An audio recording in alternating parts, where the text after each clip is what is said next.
Good evening, good evening, good evening. Hope all is well. Happy weekend to everybody out there. I'm gonna get rid of this video in a couple of seconds. Thank you guys for pulling up on me. It's your girl Kashelle, aka KFIT, here in the building. Please put a one in the chat if you can hear me. Put a two in the chat if you cannot hear me. Happy weekend. Hope all is well. It's about to be summertime. Yes, that weather is breaking. It's like trying to, get hot out here. Officially. And within the next, I think, week or so, it will be the official first day of summer. So finally, we are here to the point where it is summertime. Yes. So good evening, guys. Thank you guys for being here with me. Welcome to my zone. Shout out to, thank you, Jose. Good evening, Jose. Thank you for putting that one in the chat for me to make sure that my audio is good. You can hear me. Thank you for confirming that for me. Shout out to you for being here. I appreciate all the love and support as always.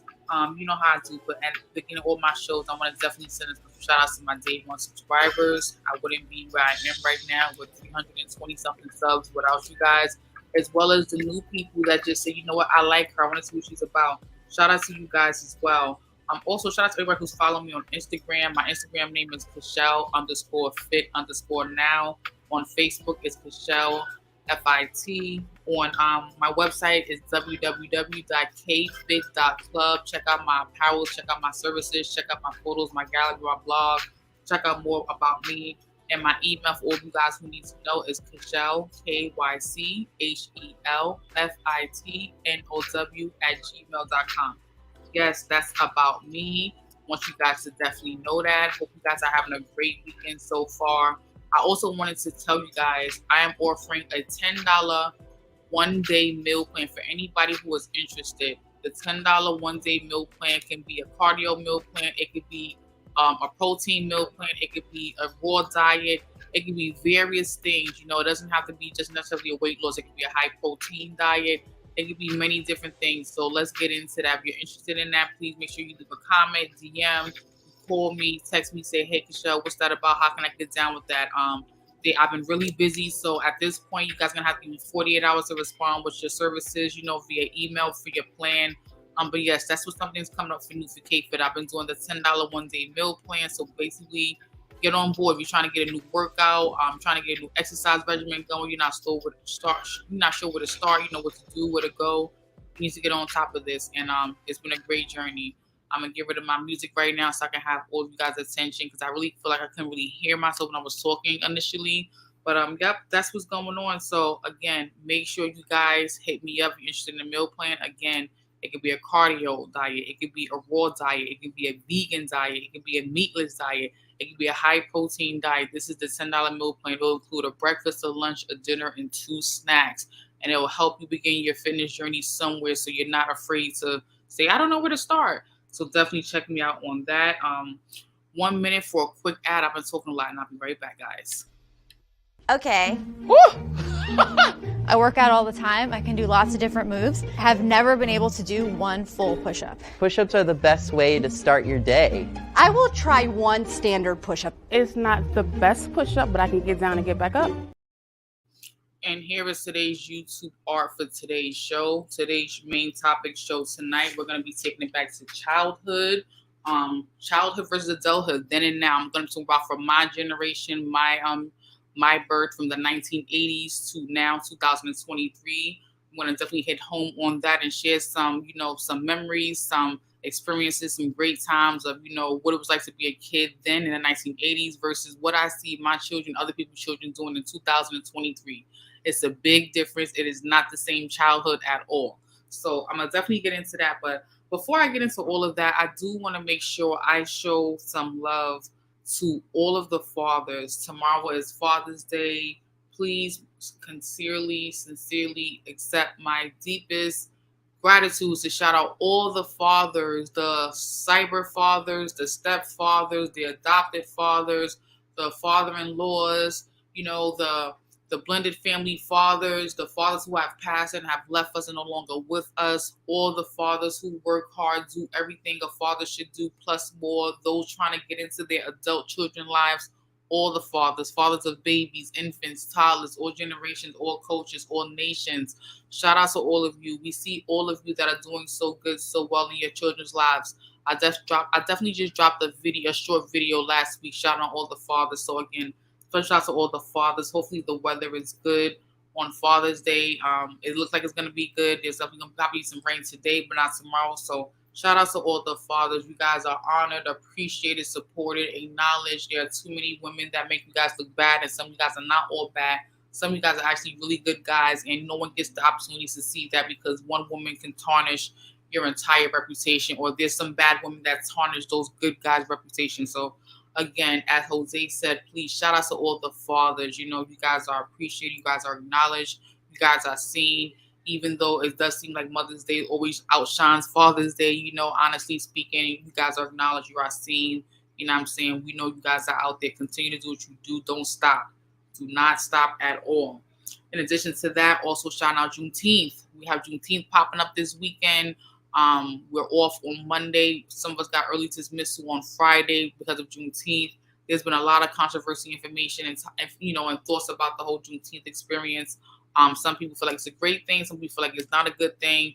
I'm not really here to, banish or talk negative about Juneteenth. But honestly speaking, teach its own. We're off work. It's a new holiday we just got. We didn't always have this holiday. It's on the calendar. It's a paid holiday off for most city workers, municipal workers. Even some federal workers get this day off. It's a paid holiday off. We didn't always have this. This is new. Some want to call it, the time when, slavery was, abolished and people had their freedom. Some want to call it as, a fake holiday. But again, this is not the conversation, the topic of this show. So I'm not going to get into all of that. Yes, I see a comment by Jose Negron. RIP to the fathers who are not with us. Amen. Pour out some champagne, some wine, some water, some beer, some liquor for the homies, and not to even be funny with it, but to be honest and genuine and true. Like, a lot of the good fathers are gone. They're in the grave, they're in the cemetery, they're not here. All the old school fathers with that good knowledge, that good wisdom, that good energy, that good old home training, they're no longer with us.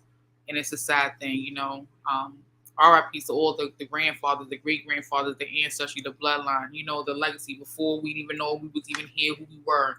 That legacy that got us here speaking today. Amen on that one. I really want to do a little follow-up, regarding my last week's stream on Wine and FaceTime when I was talking about, why women continue to have cosmetic surgery. But I don't want to jump into that. As you guys know, I've been telling you guys for a little while, as I'm trying to grow my channel, promote my channel, and, do new things with it. I like to have this segment I call Chit Chat, or some of my little random things beyond the main topic. And everything I talked about was pretty much that chit chat. In addition to what I'm going to say right now, we had a brief conversation. We had a lengthy conversation last week on Wine and FaceTime, I think, or the week before, about 3 hours long. And I definitely don't like to do long streams. So I wasn't pissed, but I was not planning to do a 3-hour stream. Long story short, it was amazing. It was excellent. It was great. It was entertaining. And at the end of the day, it went longer than I thought it was going to go because, I didn't think it was going to be that long.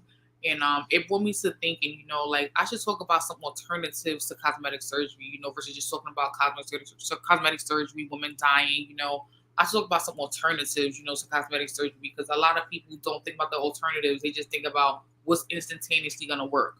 And of course, that leads to surgery. You know what I'm saying? So I think I should talk about that right now. One more, guys. One moment. Sorry. I put some food in the oven and forgot to put the timer on to remind me that I have food in the oven. So I could be here talking forever and forgetting food is in the oven if I don't hear no bing sound. But yes, I think it's really important for women to really understand women, teenagers, young adults, older adults, whatever cases, understand there are a lot of ways to conceal your image to look more appealing and flattering. It doesn't always have to lead you to the surgery table or, some kind of physical transformation in a quick amount of time for a large amount of money that's going to have a lot of side effects and repercussions afterwards.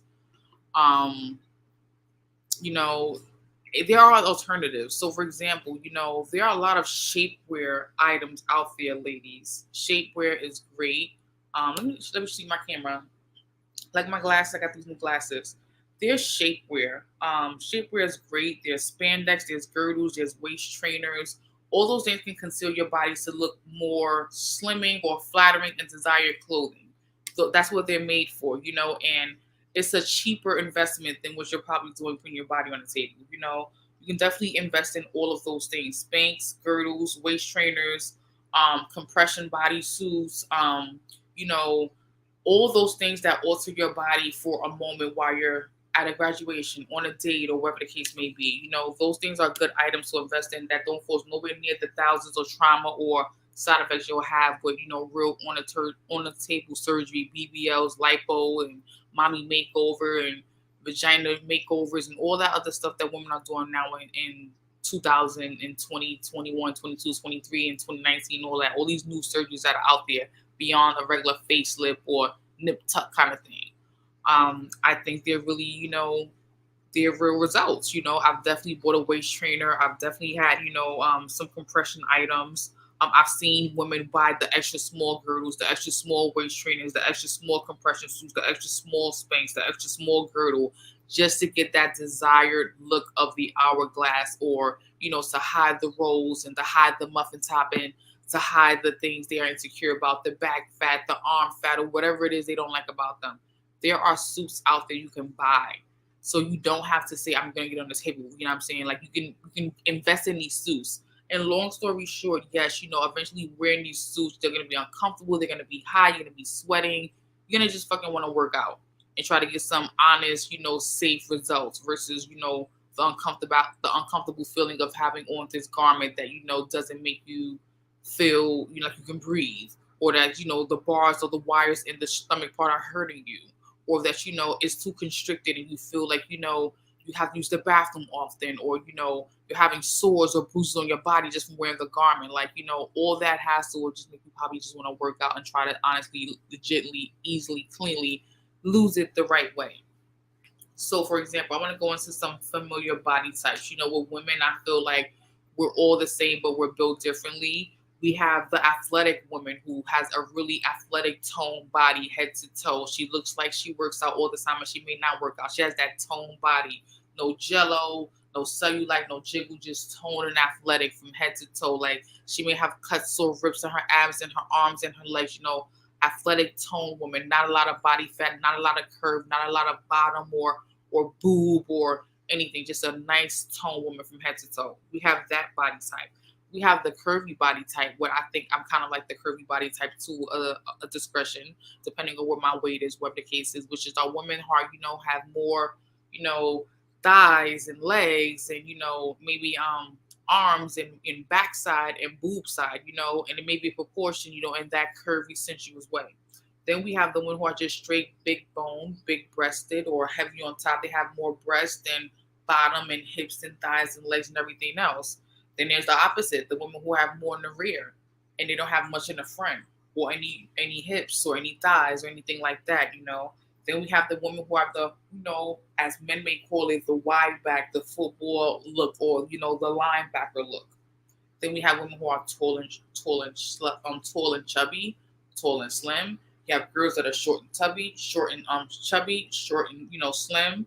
You know, we have solid girls, again, like the athletic type. Then you have the loose jewel girls that, you know, they just have really loose skin, not much elasticity in their skin, and they have just, you know, a lot of jello, a lot of shake. You know, it's like a man could be husky or he can be fat. A husky man is just really big and solid and round. A fat guy, he's gonna have more jiggle and shake. Same thing with a woman. We have the same thing. So that's about maybe 7 to 8 different body types I just described.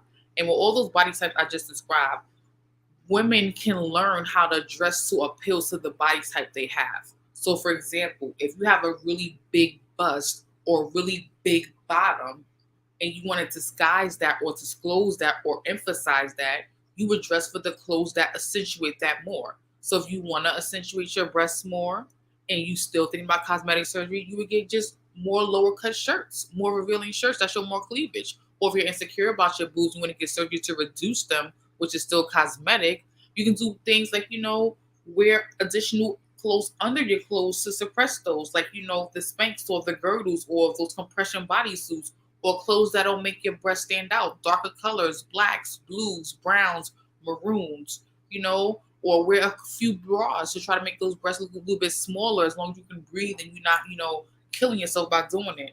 Same thing with the backside with women. You know, if you have a bigger bump and you don't want the bump, you feel like it's a lot noticeable, do something to disguise the bump. You know, pay more attention to your face, your hair, your makeup. Make people look up versus look back. Wear more looser fitting bottom pants. Don't always wear the slug jegging, Spanx material kind of outfits that ironically cause a lot of attention. So there's ways around this. For every body type that I listed just now, there's a certain kind of clothing or style you can wear to disguise it. Just how they have maxi dresses that hit the bottom of the floor that are so flowing and effortlessly make you look an angel. Bell bottoms make your legs look, more wider. There's all these different kind of things you can do to accentuate your body and the shapes that you like and you don't like that can be flattering to you without you having to resort to cosmetic surgery.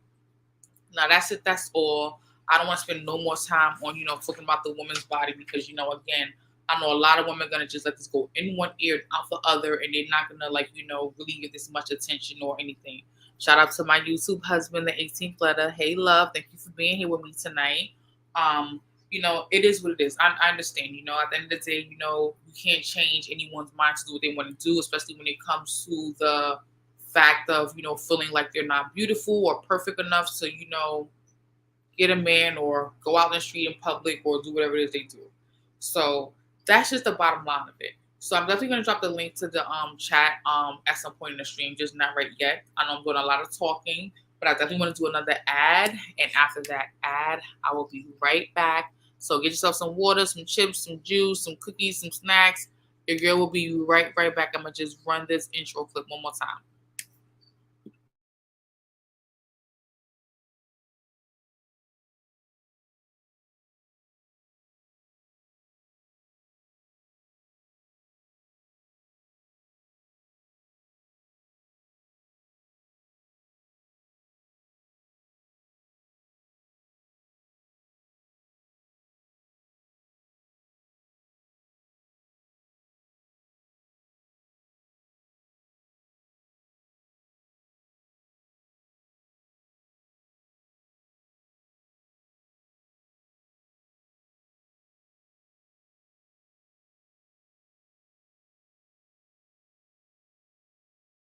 And again, I want to remind you guys about that $10 meal plan. Breakfast, lunch, snack, 2 snacks, $10. Anything you want. Raw, cardio, protein, vegan, meatless. I got it. You name it. Jump in my DM, social media, call, text, whatever. Drop a comment here after this video. Let me know. I'm interested.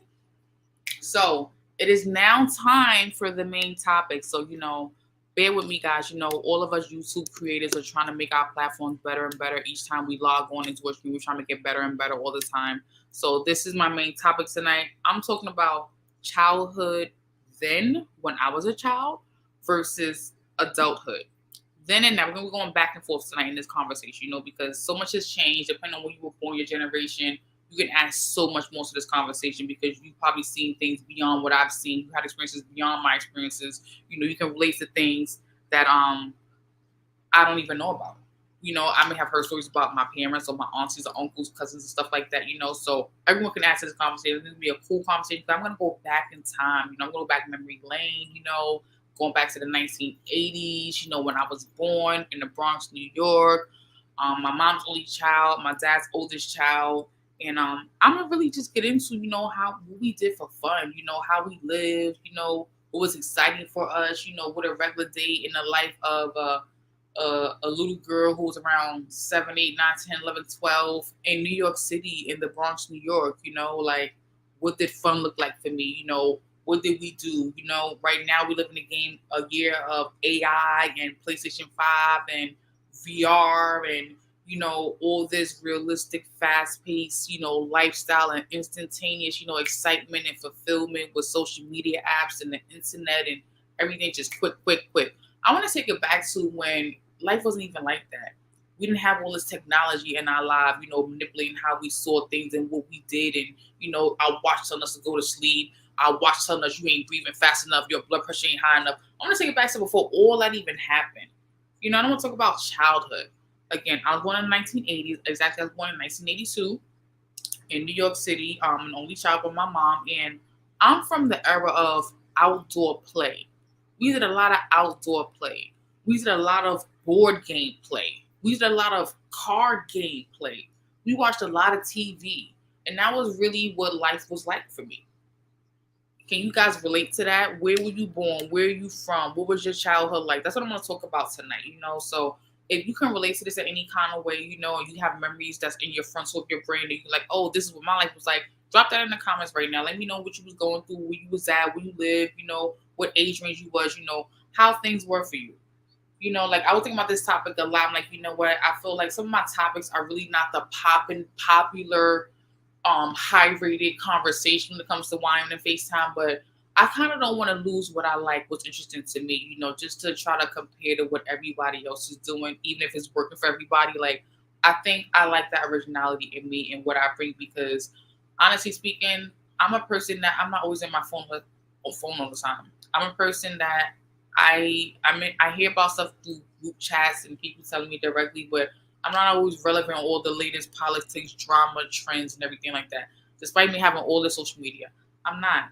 I really don't be on it like that.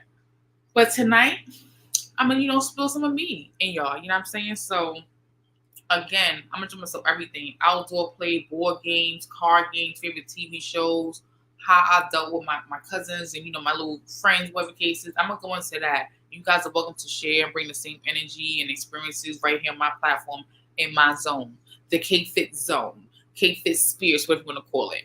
So yeah, can you guys relate? You know what I'm saying? If you guys can relate, let me know. Put some comments in the chat. Let me see what y'all guys are talking about. What's going on with y'all?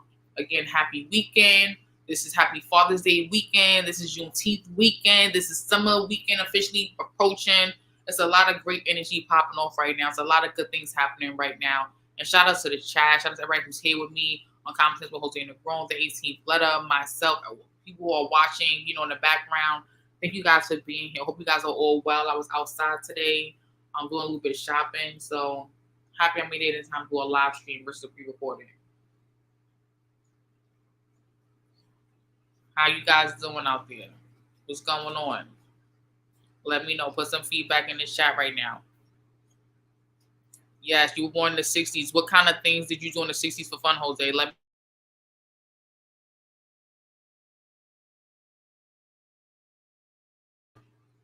Some of my favorite TV shows when I was growing up were like TV shows y'all probably think that I was too young to know about. But honestly, I grew up on Cheers.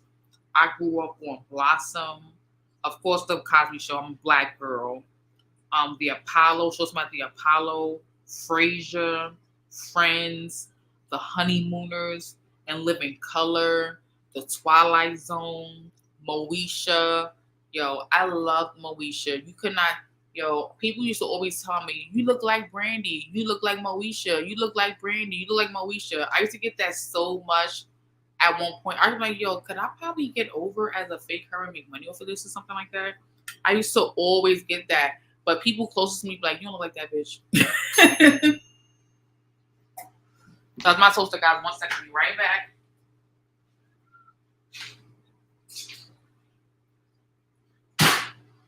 I got something in my oven, like I told you. I gotta have the toaster oven clock on so I can know to go check it.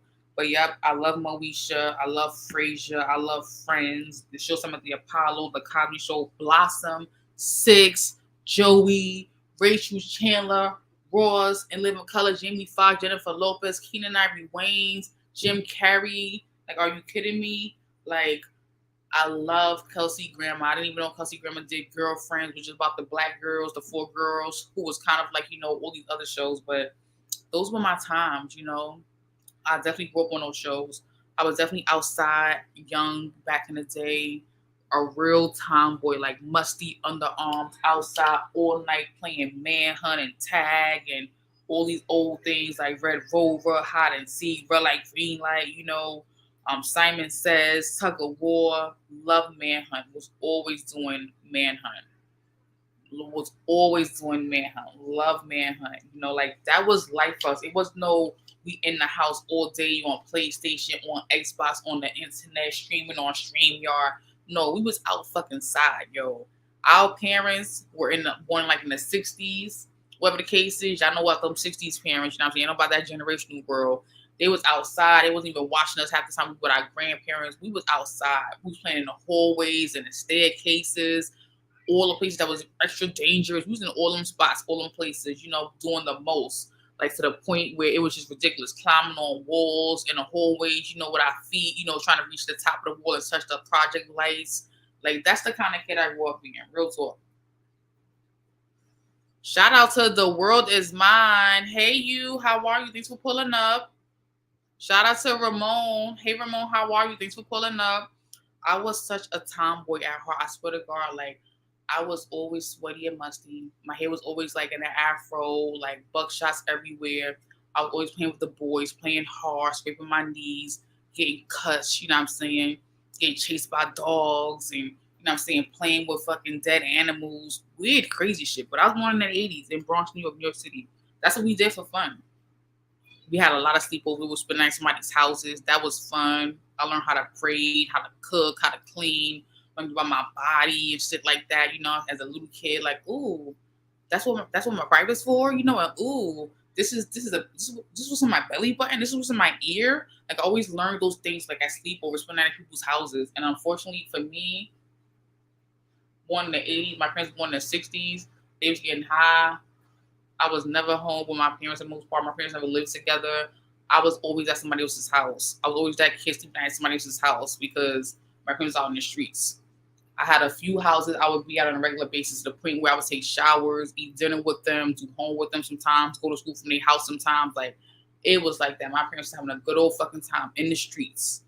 But shout out to the chat. I say the chat is lit right now, you know what I'm saying? But, you know, I'm beyond that. That's my parents' story, you know, and that's my story, you know what I'm saying? But I grew up with them kind of parents. I lived with my grandmother or other people's families, you know what I'm saying? But I was having the best time of my life most of the time. I really was. Yeah, I thought about where my parents are, where they come and get me, but I had a great time.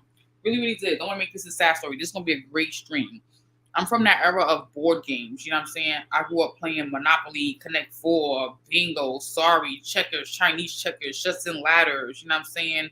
Those kind of games, you know what I'm saying? Like, that was life for us. That was lit, you know what I'm saying? We grew up on that era, you know what I'm saying? Like, I was into card games. We played card games like Solitaire, Spades, I Declare War, Concentration, Uno Spit, 2000 Casino. We built little card houses, try to make them shits go mad high to the top and hope they won't fall. But of course, you had a dickhead cousin, or older brother, or auntie, or uncle who will come by and blow that shit down and throw something, make your whole card house fall. You wanted to beat their ass. You know what I'm saying? But that was the era, and that was fun for us. We didn't need technology. We didn't need the internet. We didn't need friends, and we didn't care about comments on social media. Like, it was lit. It was fun. It was nice. Like, yeah, Jenga. Look at Bay. Look at Huppy. He already know. He like, yeah, that's what we did. Monopoly 4, Jenga, Solitaire, you know what I'm saying? We did Spin the Bottle, even though that wasn't really my era, Spin the Bottle. I feel like that was more like my parents' era, whatever cases, but we did Spin the Bottle, you know what I'm saying? We did the Ouija board. Like, that was the bullshit we did back then, you know? And I have a great Ouija board story that I'm going to throw in here real quick. So, shout out to Aretha Rushington. That was my best friend when I was a little kid. Her mom was one of those family members that I lived with a lot of times, where I would go to school from there. I would take showers in their house, baths in their house. I had chores in their house. I ate dinner with them. Yes, The World Is Mine. Pity Pat. Yes. You know, we played some Pity Pat. You know what I'm saying? Yes, Pity Pat. That was another good one. You know what I'm saying? We played with fake money, real money. We used to watch our aunts and uncles and everything in the kitchen when the relatives came up for like Thanksgiving or like family reunions. All the adults would be in the kitchen playing cards, smoking cigarettes, drinking like Bacardi and vodka. They would keep kicking the kids out the house, like, go. They were like, go play with the other kids. Get out of here. This is grown folks conversation. Get out of here. Stop being grown. They would always kick out the kids, whatever the case is. They was in there smoking. Kitchen beats full of smoke, drinking, having a good time, dancing, playing loud music. You try to go peek in there, like, get your ass out of here. Didn't I say you get your ass in there? I told you grown folks come and say, get your, you know, they will always got the little kids, whatever cases. And I was an only child, and I was the only child in the house, you know what I'm saying, too, at the same time, too. So it was always like, damn, man, I can't wait till I grow up. I can't wait till I get big. I can't wait till I get my own, you know what I'm saying? It was always that kind of, you know, saga going on. But shout out to the chat. Y'all lit right now. Let me shine a light on them. Hubby, the 18th letter, The World Is Mine. Shout out to The World Is Mine. Came through and showed mad love to the KFIT meal plans. Like, respect. Definitely hit me up if you have any questions about that. Irby Fatal. You guys looking good out here, showing your girls some love. I appreciate you. I definitely appreciate you. on Common Sense with Jose and the Grown. Always a day one, always here. And I got a bone to pick with you on Common Sense with Jose and the Grown. You be calling me Keishelle all the time on live streams, and I know I told you my name is Keishelle, and I don't know if you're just not, trying to pronunciate it, but me and Denise was talking about roasting you. We're gonna start calling you different names so you get my name right. So every time you call me Keishelle and not Keishelle, I'm gonna start calling you Jerome or Jared or Jason. So sorry to blast you, Ramon, but yeah, that just popped in my mind just now. But shout out to the chat. I love y'all. I appreciate y'all. Y'all here for the girl. Let me show y'all how cute I'm looking right now. I got some new glasses. Yes, check me out. I got some new glasses. Shout out to all my followers that be commenting on my little glasses. I really feel like, I'm really making a name out here in these YouTube streets for myself. One of my followers, who I can't even remember what the person's name is right now, told me one day on one of my videos I posted, they was like, oh, I almost didn't notice you with the glasses. I'm like, you know what? Y'all see me. Y'all see me out here working hard. Y'all see me. Y'all see me. I appreciate that.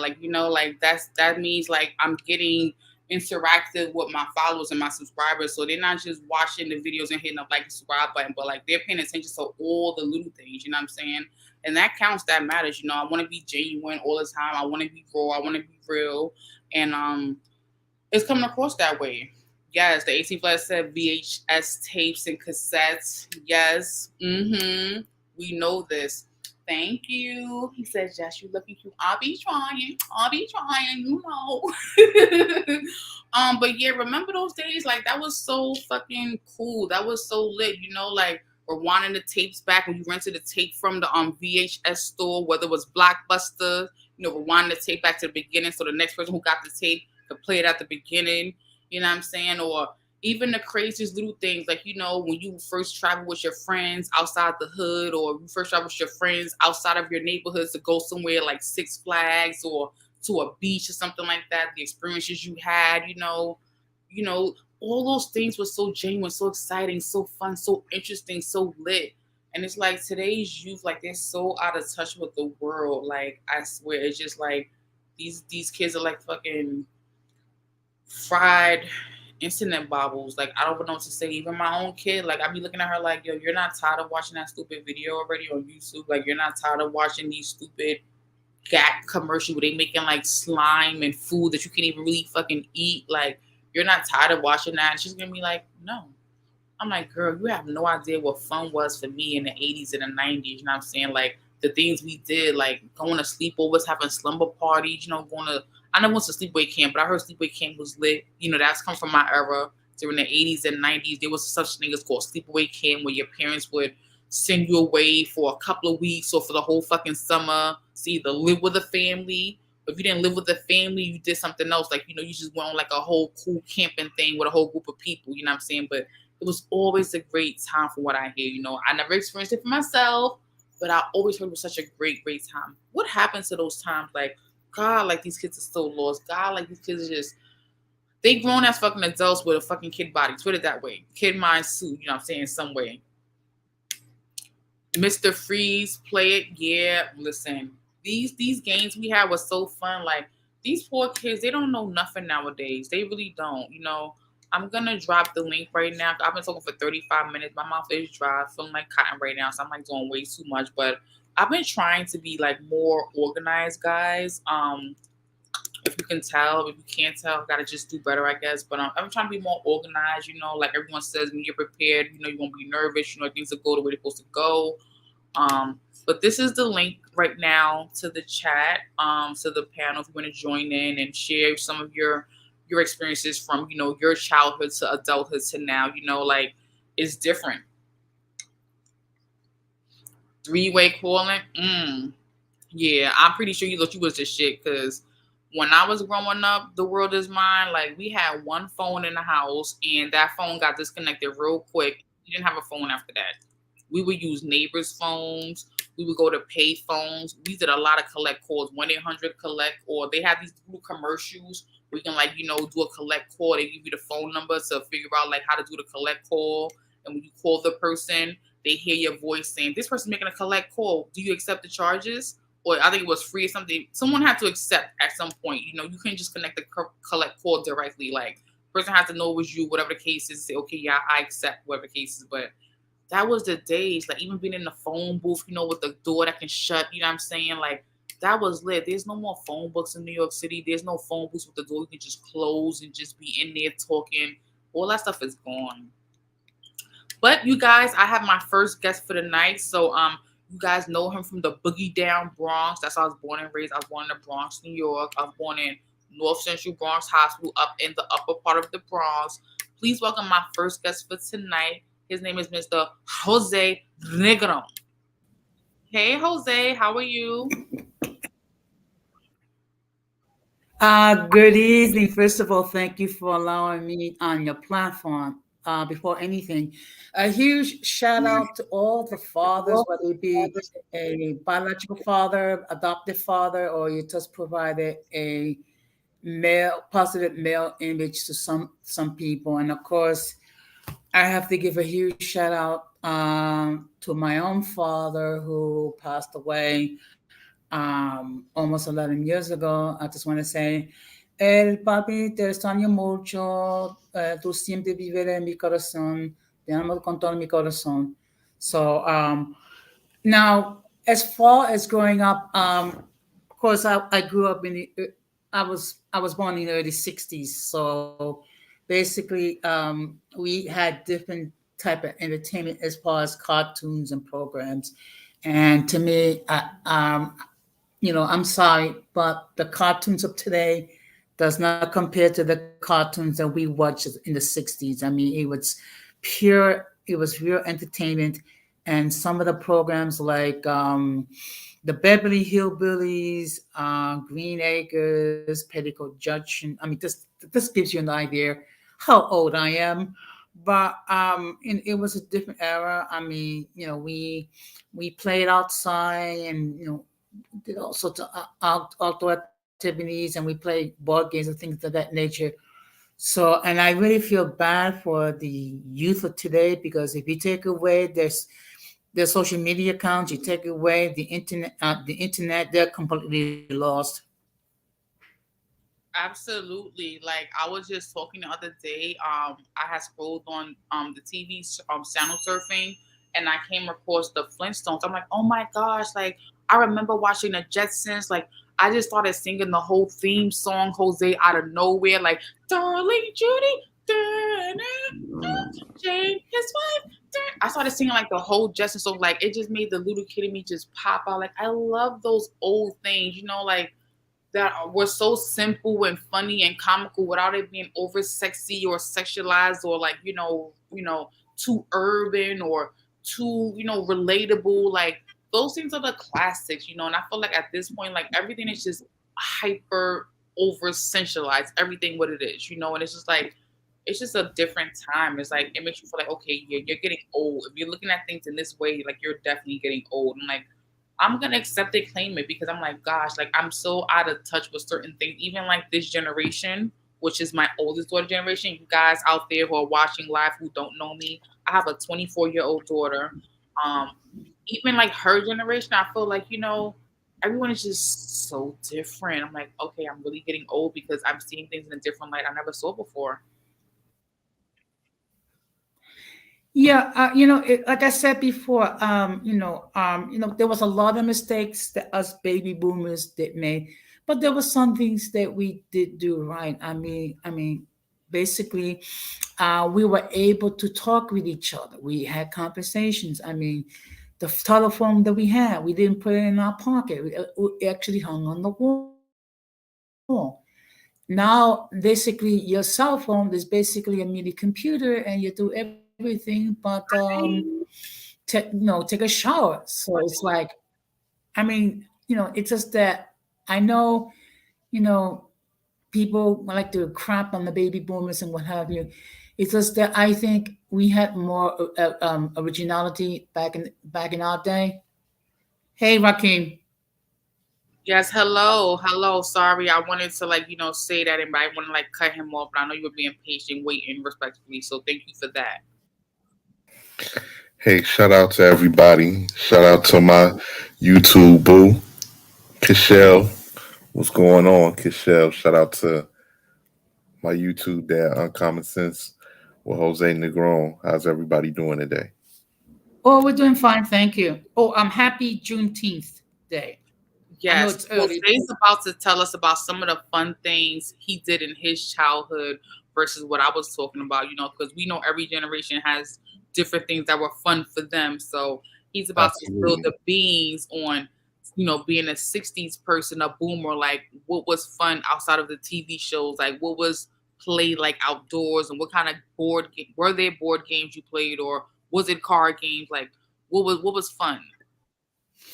Well, what my father, God rest his soul, used to do, he used to show us our movies with a movie projector, and so movies like, my father was into westerns. In fact, um, we used to call him the Puerto Rican cowboy because he would like put on a cowboy hat and have like these fake cowboy guns and what have you. We play baseball, we play basketball, we play football, we play catch. In the summertime, when we go on picnics, we'll play we'll play with throw a frisbee around and have cookouts and things of that nature. So it was a different time. And one thing I'm glad to see that the later generations, at least is until the millennials, did some of the same things that we baby boomers did.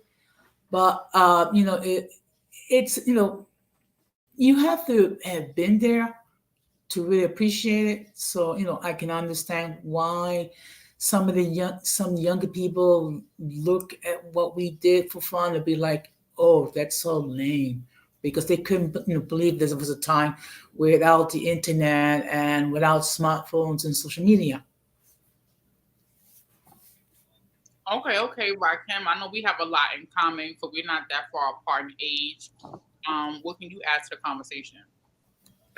Absolutely. It was a different time around that time period. It was I would like to say with our generation, we still had a little bit of the remnants left over from the past generations, like from the 70s and all of that, because a lot of us, we grew up on soul music, we grew up on Dusties, of course, the modern R&B and hip hop of that time period, and just all of the shows and everything. And at that time, you really had to go out and interact with other people and find yourself as an individual. And that's one thing I would say, even with our era, it was more creative. You had to stand out as a person at that particular time period. I know you guys are from New York City. Like you say, Cashel, you was born and raised in the Bronx. I was born and raised on the south side of Chicago. Um, a product of Roseland Hospital, born in the Roseland area, raised in the Morgan Park and Arbor Gresham area on the south side. And I can remember too at that time, even though, just like the Bronx, it was dangerous, it was still a lot of things to do. Like as a kid, I grew up on board games as well. Actually, the first board game I played was Candyland. I remember that like it was yesterday as a kid, Candyland. Then it went from Monopoly, then card games, Solitaire, Uno, of course, Jenga, Connect Four. What was that one game? The operator, where you had to take the Mm-hmm. different parts and put it like, Operation. yeah, Operation. I remember that. I still remember a lot of the fashion as a kid. I got an old picture of me from 1994 in the iceberg sweater when where it had like the different cartoon characters from Tasmanian Devil and Bugs Bunny dressed in urban apparel. Um, yeah, everything about that time, man, it was great. The music was great. The movies, um, like we were saying earlier, everything was on VHS. That's how we watched everything. Just everything about that era, the sneakers, the movies, like the clothes, all of that. I remember the Carl Kanai, the door knocker earrings that girls wore, the herringbone chains that a lot of the young guys wore in my neighborhood, from the 8-ball jackets to the Pelly jackets to the African American college apparel that a lot of people wore. Remember that African American United College? Mm-hmm. We used to wear that, or the Grambling State, or the Morgan State, or the Howard University college outfits. Snapback hats. You know, I'm from the days of the Jordan era, so Michael Jordan was the truth. Like, you know, just like it was a time. It was a real great time. Like you said yourself, my family was running the streets a lot of the times. At that particular point, I was the oldest, but I was like still a baby compared to my brothers and sisters and cousins and all of that. So um, I can remember, you know, like I was being raised by my great grandmother. So I remember them days of going to church and different things like that. You know, my grandmother in her fur coat and all of that, taking me to church with her. And I remember them soul food cookings with your grandma cooking everything in Crisco. That's not the healthiest thing to do now. But I remember. Mm-hmm. But it tastes good in mother though. Yes, it did. It sure did. You know, from the fried chicken to the fried catfish to the black eyed peas and ham hocks and Ooh, hated all collard that. greens. Yeah, all of that. And You my know. hood hated those dinners. Let me see what else. Potatoes and string beans. Cabbage. Neck bones. I hated Neck bones. I love me some neck bones with hot sauce. I love neck bones with hot sauce as a kid.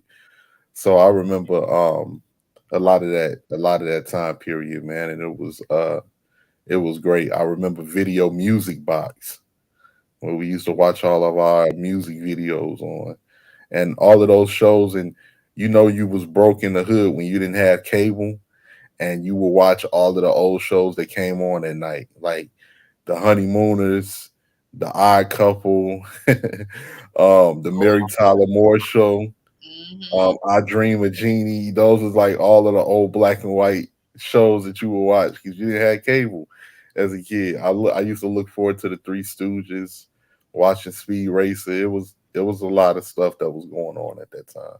Did you ever experience, you or Jose? Did you ever experience a time where you had like an old black and white TV that had like the knob at the top and the knob at the bottom? Absolutely, I sure did. And then one day you Yes. watched a good show, like a pay-per-view show or a porno show or a movie show, but it didn't have no volume or it was kind of hazy. Like, oh my god, like how I did that. You try to fix the hanger forever to try to get that show, but you can't get it. Absolutely, or it was fuzzy in black and white, or porno in black and white, fuzzy, and you trying to stand from a distance to see. Because you was like, oh snap, what's this? I remember that like it was yesterday. Um, of course, turning in channel 2, channel 5, channel 7, channel 9. It was man. It was just I remember all of that. Of course, as a kid, I remember my first cassette tape that was bought by my mother because I was a big fan of Bone Thugs and Harmony when they first came out, and I just liked it the way they rapped, the way that they flowed. They all had braids and afros, so I was a big fan. And she bought me E99 Eternal, and I remember just listening to that. And I was 8 years old, listening to that over and over again. So I remember that time like it was yesterday.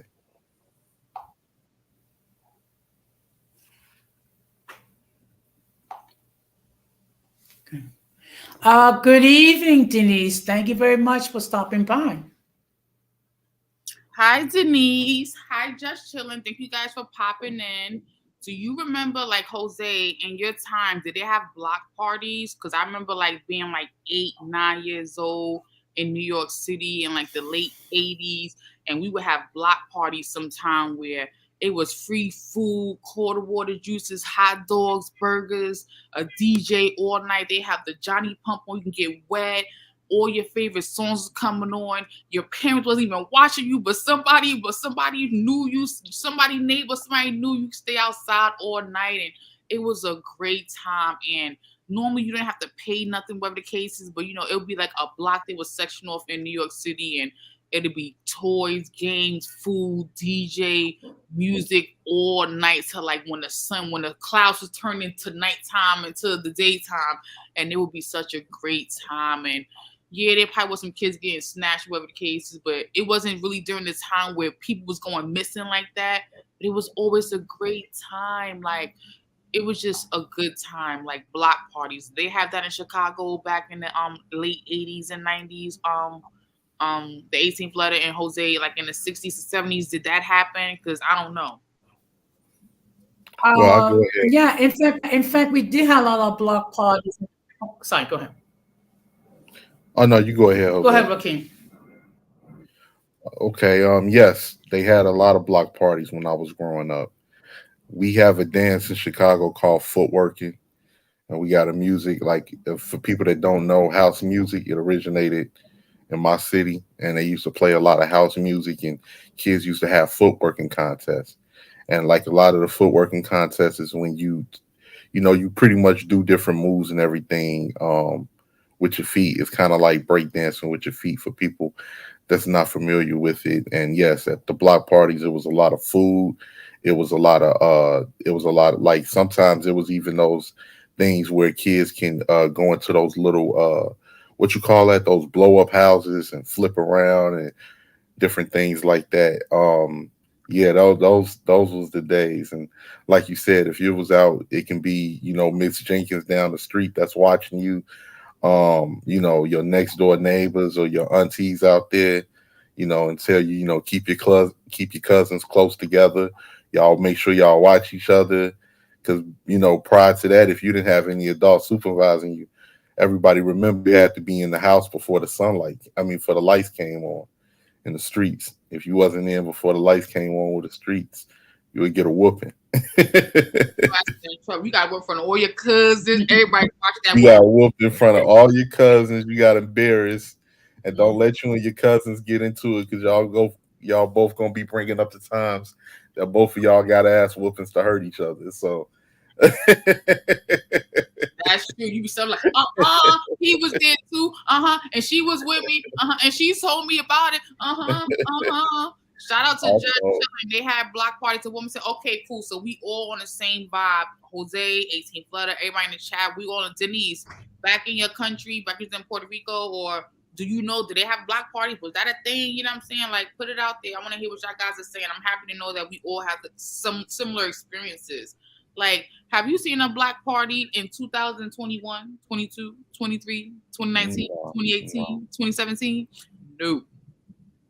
And it's just that the atmosphere has shifted, with the internet becoming more popular. You have more people that's craving attention these days. So everybody's on a real negative vibe. And don't get me wrong, it was negativity back then, but I don't know. It's very different.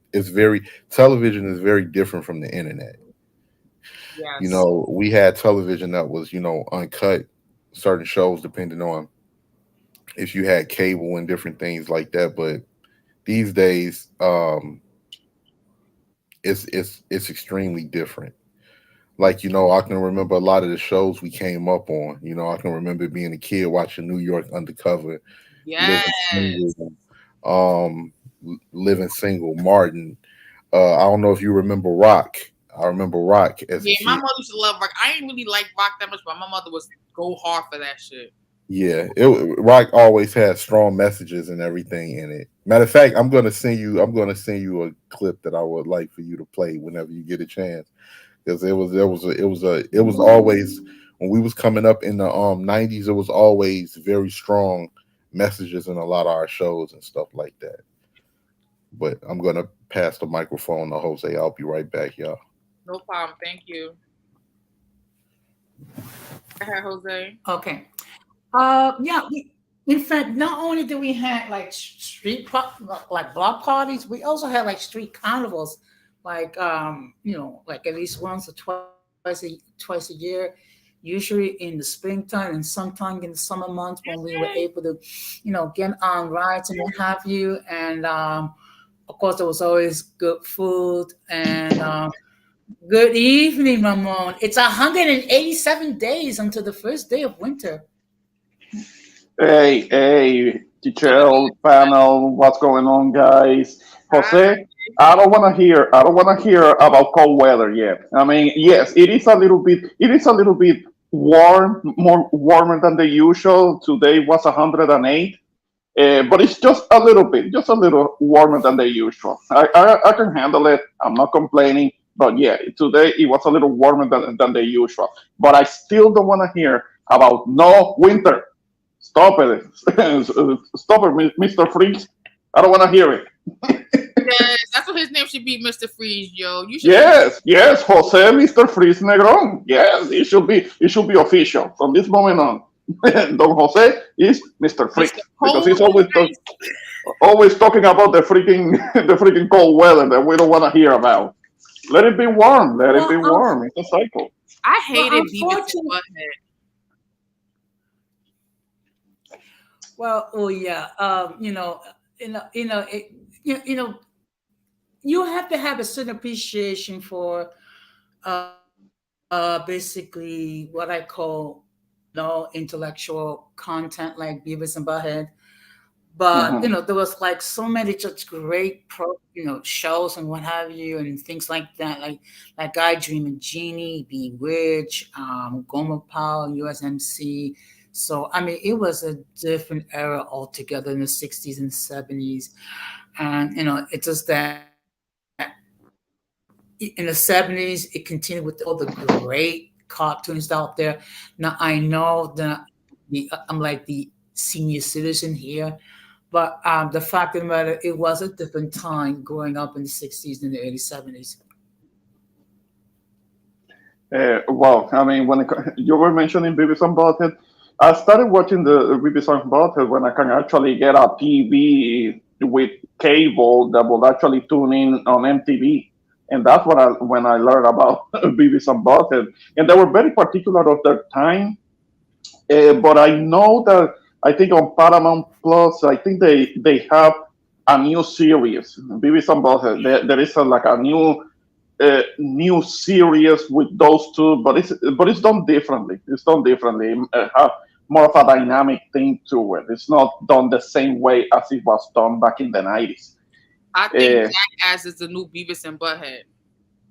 yeah. I think it's on Paramount Plus. I think it is. But yeah, there is like a new. There are seasons of a new series of those two characters, which I thought they will never do that because ideally, since it is Beavis and Butthead is a product of the 90s, it should have stayed there. They should have left it alone because there are certain series, certain shows that were very successful in their time, but they tried to bring it at a whole different decade. They try to reboot the shit, but most of the time it just doesn't work. I mean, because it's something that worked in their time. There are certain things that were a product of their time, worked in their time, but you have to leave that alone and go with something new that is actually compatible with the time that it is made for. But apparently, But hold on, Ramon. Beavis and Butthead. Uh-huh. Before you get all deep into your conversation, I want to know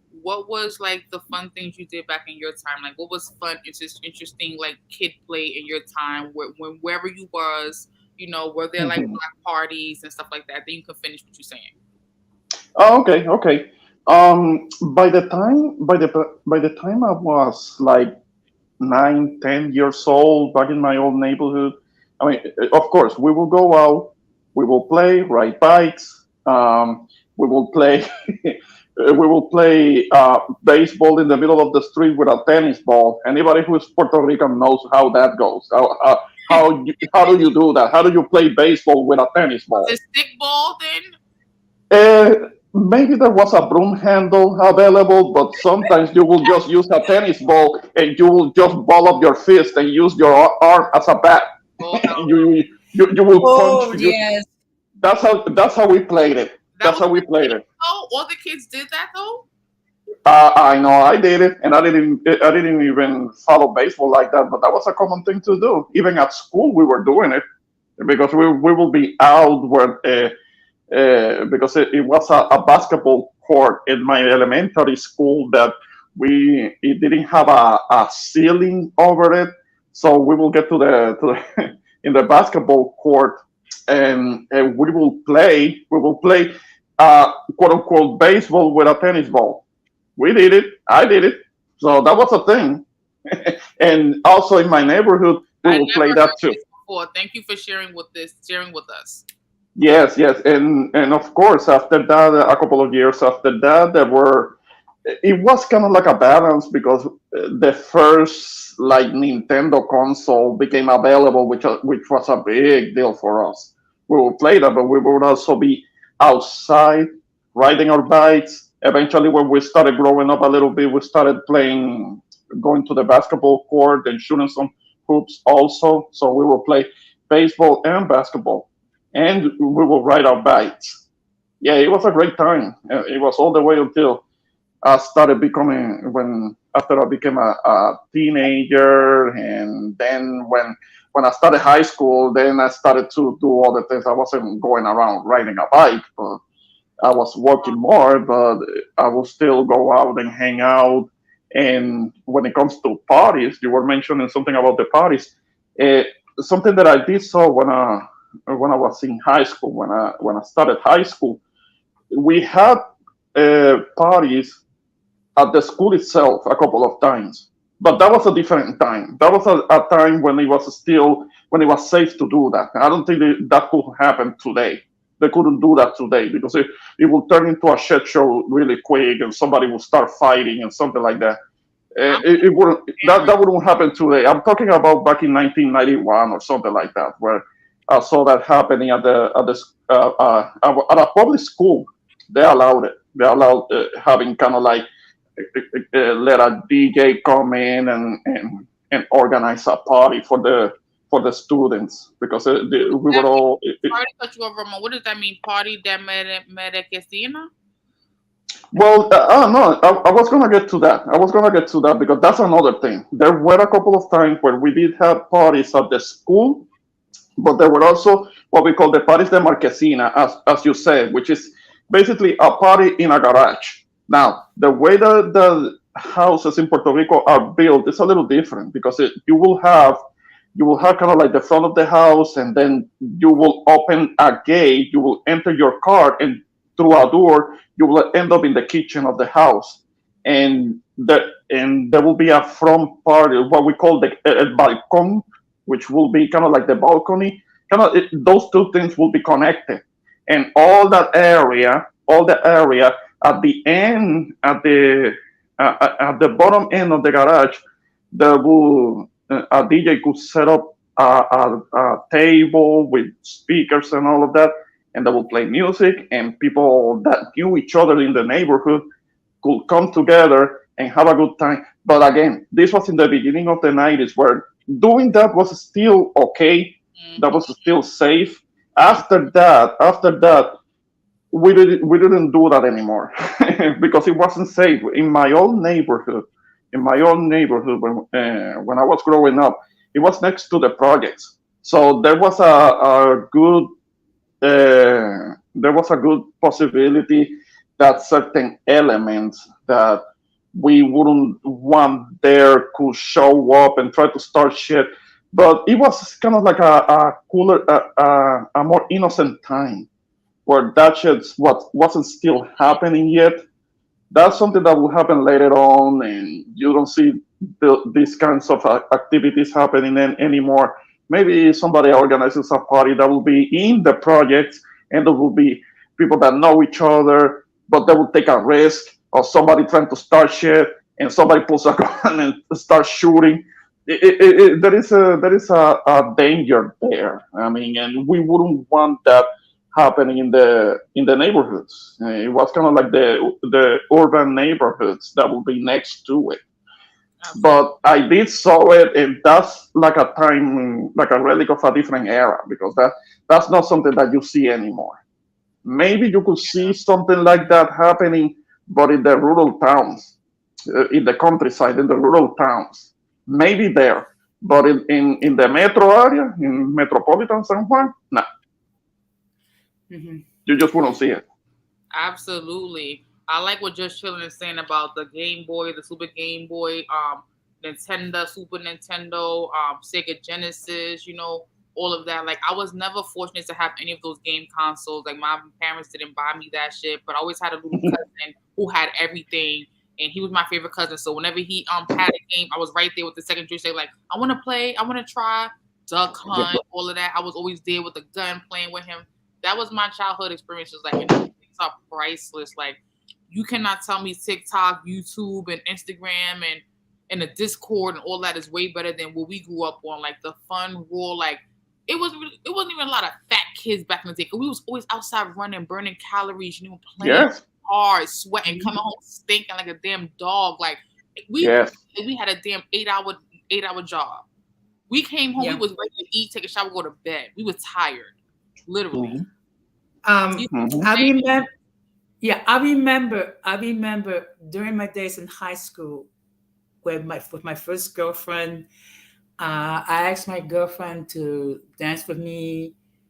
Would you believe she turned me down? And then later on, she got caught doing pot, which is like, what the heck? I mean, you're my girlfriend. You don't want to dance with your boyfriend? What's with that? I mean, when I was little, they called pot a reefer. Like, you smoking them reefers? Yes. Oh, in Puerto Rico, they would call it what kind of like they would call it in New York, the Phillies. I mean, they still call it that. The prendes a feeling, like light up the Philly. I mean, because that was a reference to the Phillies, the Phillies cigars that people would kind of like open them up, take the tobacco out, and then stuff it in with the herb and smoke that. That's something that happened in Puerto Rico a lot. I saw it. Guys, I'm gonna make a confession here. Okay. I mean, one time as a teenager, I did try pot. I did smoke it once. I did too. And actually, everyone tried. And actually, I lost my virginity during a church trip. Yeah. English church people. Yeah, you keep rubbing it in because we didn't have that wild of a. We didn't. Yeah, we didn't pop our cherries in such a wild circumstance. You keep rubbing it in, Jose. I mean, it's just, I know I'm a little unique that way, but we know. But for the most part, other than that one time, I was a well-behaved young boy. Sure. I was traumatized after my first experience. Like, I didn't have sex for like another 2 years, and when I did have sex, I was like, "Listen, we not breaking up. You not gonna leave me. I'm your girlfriend. Period." I was traumatized. Like, we sticking together no matter what. And that was my first sexual experience. Like, I learned, I guess sex, what to do, whatever, blah blah blah blah, and that was my kid. That was my first kid's father. Okay. Yeah. Gotcha. Well, if we're talking about how that first time experience was, I mean, I can only say about mine, it was awkward, but it got better because I did have a relationship with a woman, so it wasn't something random that happened by chance, and then it was awkward, and there was that bad memory because it was awkward with somebody that maybe you don't really like that. It was a little different with me, so there was a chance to make it right, if you know what I mean. Before you shot your shot. Yes. So that was secure. That was secure for a period of time. Actually, to be perfectly honest, I was afraid that what might have break. I mean, and that would have been an embarrassing experience. The first time, next thing you know it, she's with child and be like, I was lucky, and but you live and learn. Of course, that was a long time ago. I'm different now. Yeah.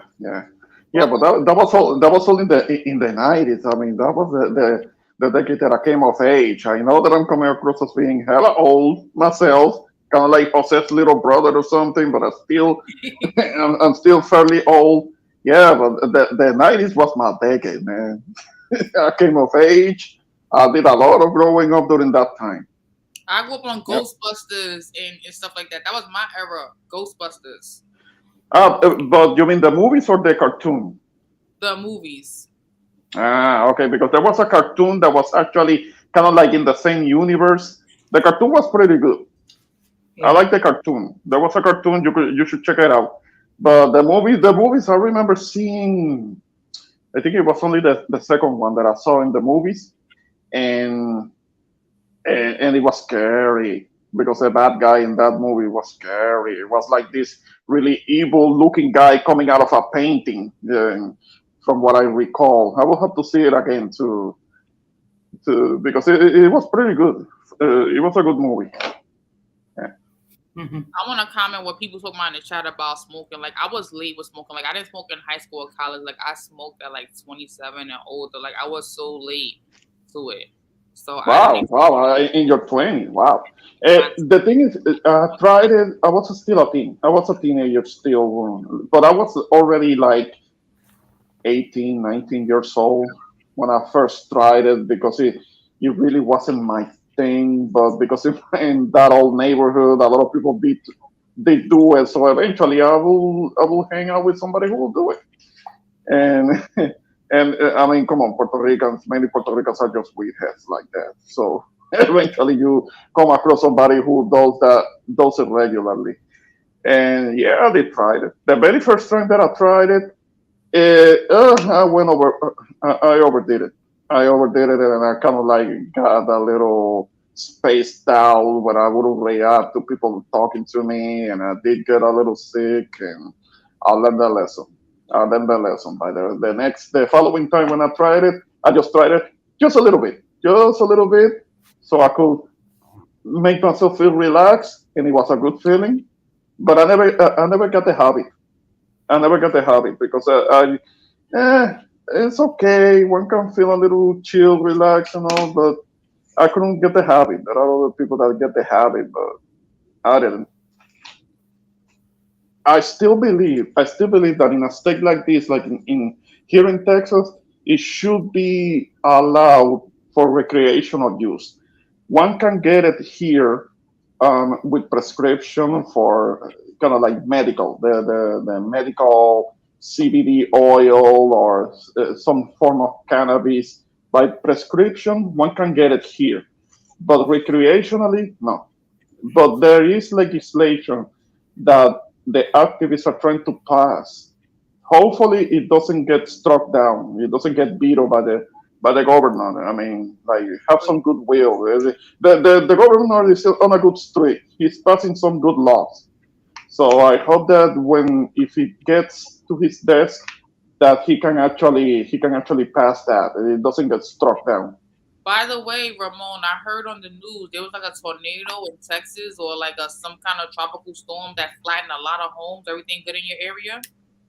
In my area, we're good, but yeah, sometimes there are certain tornadoes that can hit other parts of the state. I mean, there are arid areas, so but no. Or at least where I'm at, we're good. We don't have any Any damage? any storm warnings. I haven't gotten anything on my phone So about you that. far away from that area then. Yeah, Okay, good for you. Good for you. yeah. I'm in the north, so we're good. Rakim, you good? Oh yeah, guys. I had to go out. They're gonna be working on my roof tomorrow, so they was just dropping off the materials. I had to make sure that they was directing them in the right area in the driveway and all of that. So I hear that. We were talking about that roof for a while, so I know you're happy it's finally getting done. yes, trying to balance between working and having the damn free day to finish up and everything. But yeah, like Ramon was saying, even though I was a child in the '90s, that was a vivid. I remember so much at that time period. My coming of age too was the early to mid 2000s. As far as weed, I did try weed back in 2003. I was 15 years old, but I was just coming out of a situation where I was coming from the city, and I moved into this little suburb called Calumet City outside of Chicago, where my grandmother had lived. And I was at the park with some of these guys. They was out of Chicago too, and we was hanging out, and they was smoking weed. And they asked me like, man, you want to try? I was like, yeah, man, yeah, I'll try it. Why not? Because everybody in my family smoked weed. I grew up in a household where they was smoking weed heavy, Oh, smoking cigarettes heavy.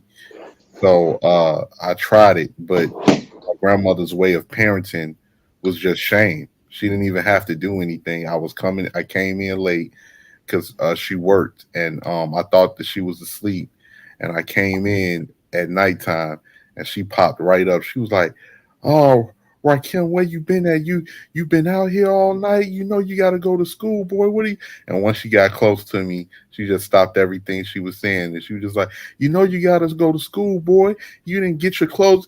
You been smoking."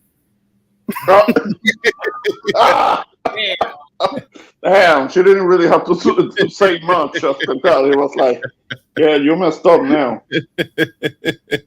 But My grandmother, because my grandmother was so soft spoken, and she gave me a lot of chances compared to the household that I was normally raised in. I felt so disappointed. I was just like, "I'm so sorry, grandma. I ain't gonna do it again."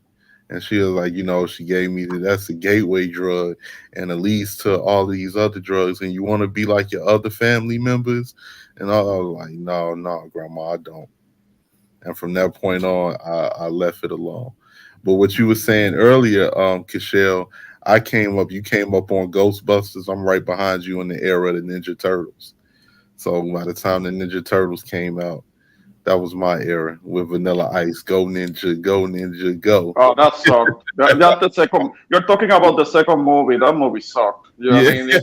The first one. The first one is the one that matters. The first one, the first movie.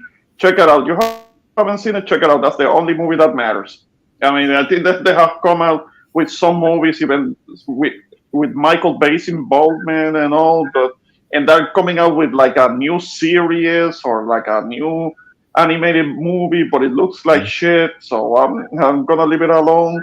Mhm. The only feature, the only movie that matters is the very first one that came out in 1990. That one that you're talking about, that's the second one that it got dumbed down so bad because the first one was great. The first one was based on the black and white comic book, and it had like a serious tone to it.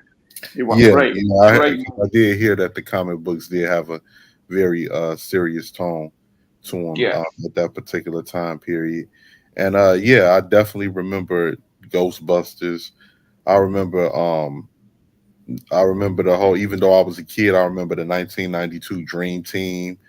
It Hmm. was so much about that era that was great at that time, Oh and yeah. the thing, these kids today, like, you take drill music, like, and we thought Ice Cube and Ice T and all of them was hard, man, compared to these kids today. Ice Cube and Ice T ain't got nothing on these kids today. And that's saying a lot. That's saying a lot because Ice-T has always been one of the most respected rappers when it comes to gangster rap, earlier gangster rap, and Ice Cube too. So being more scary than them, not scary, but I mean Ice Cube, Ice-T, they were very good at painting the That picture of picture, what was yeah. going on the street, which made it great. That made it.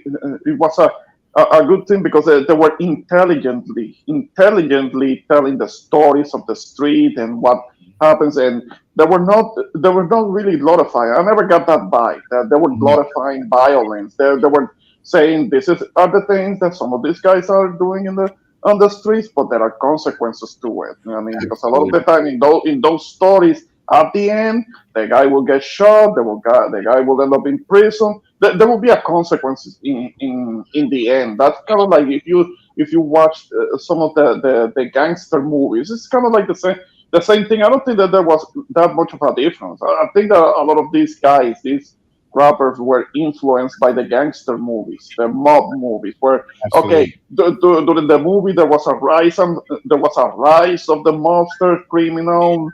Uh, Succeeding making money, but there was a fall. There was a rise and there was a fall when at the end the gangster gets killed and or gets arrested and they have to go into witness protection program. The movie Goodfellas being the best example, which told you kind of like more how as to how it is. I mean, Absolutely. every rapper have seen movies like Goodfellas and of course Scarface because the Generation X rappers they're all fans of Scarface because it shows the rise and fall of a gangster, of a criminal, and And the that's ending is not pretty. It's not pretty because there are consequences to what they were doing. and Mhm. that's the funny thing as a kid as well. My first time seeing Scarface was 1996.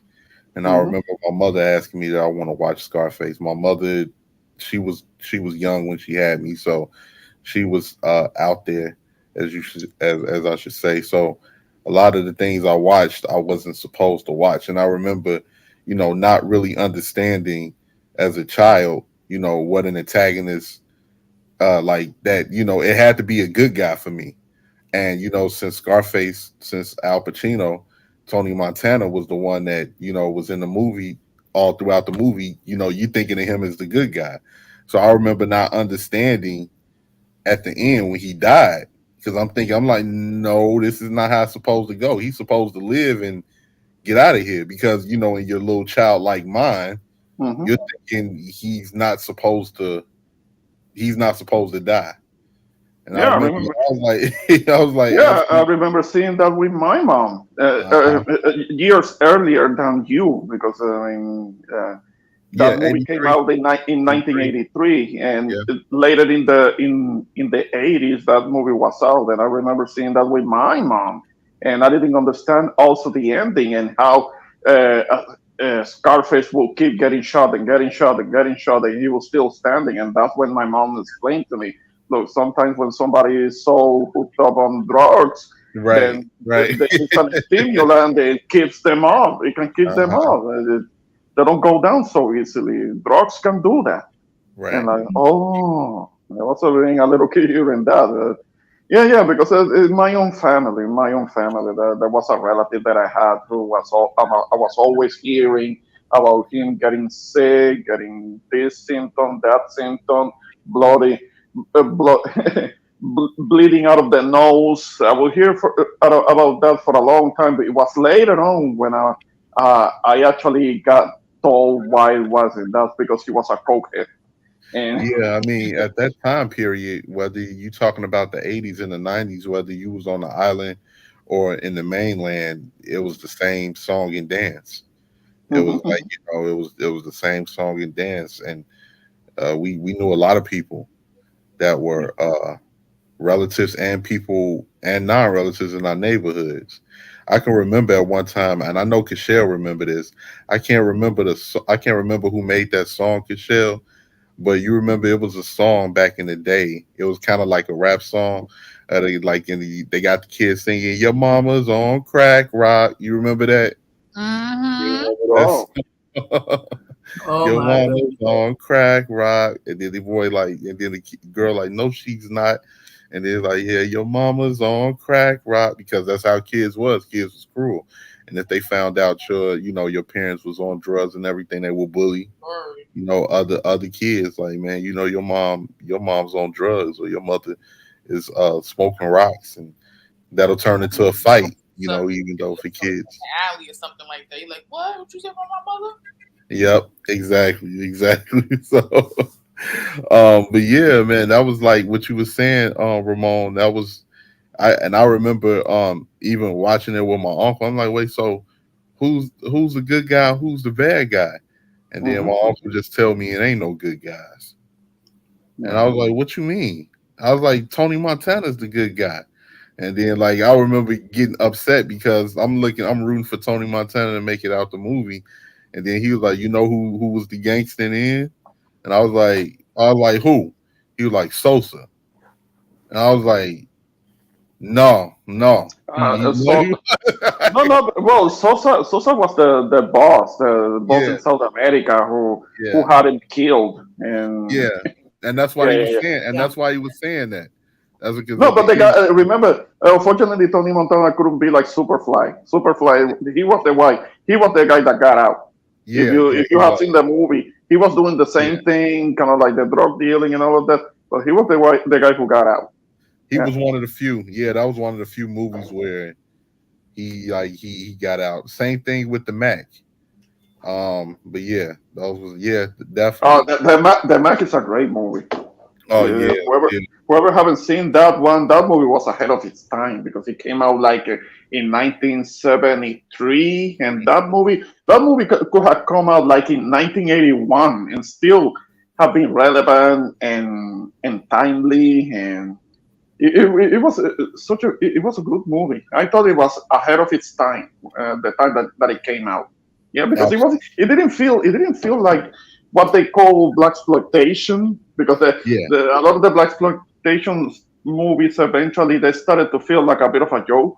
You Hmm. know that, you know what I'm talking about. Yeah. But the Mac, no, because the Mac was directed by a documentary filmmaker, so there was kind of like a realism in it. But you know what's crazy? And I'm just now making this connection now with the Wayans brothers.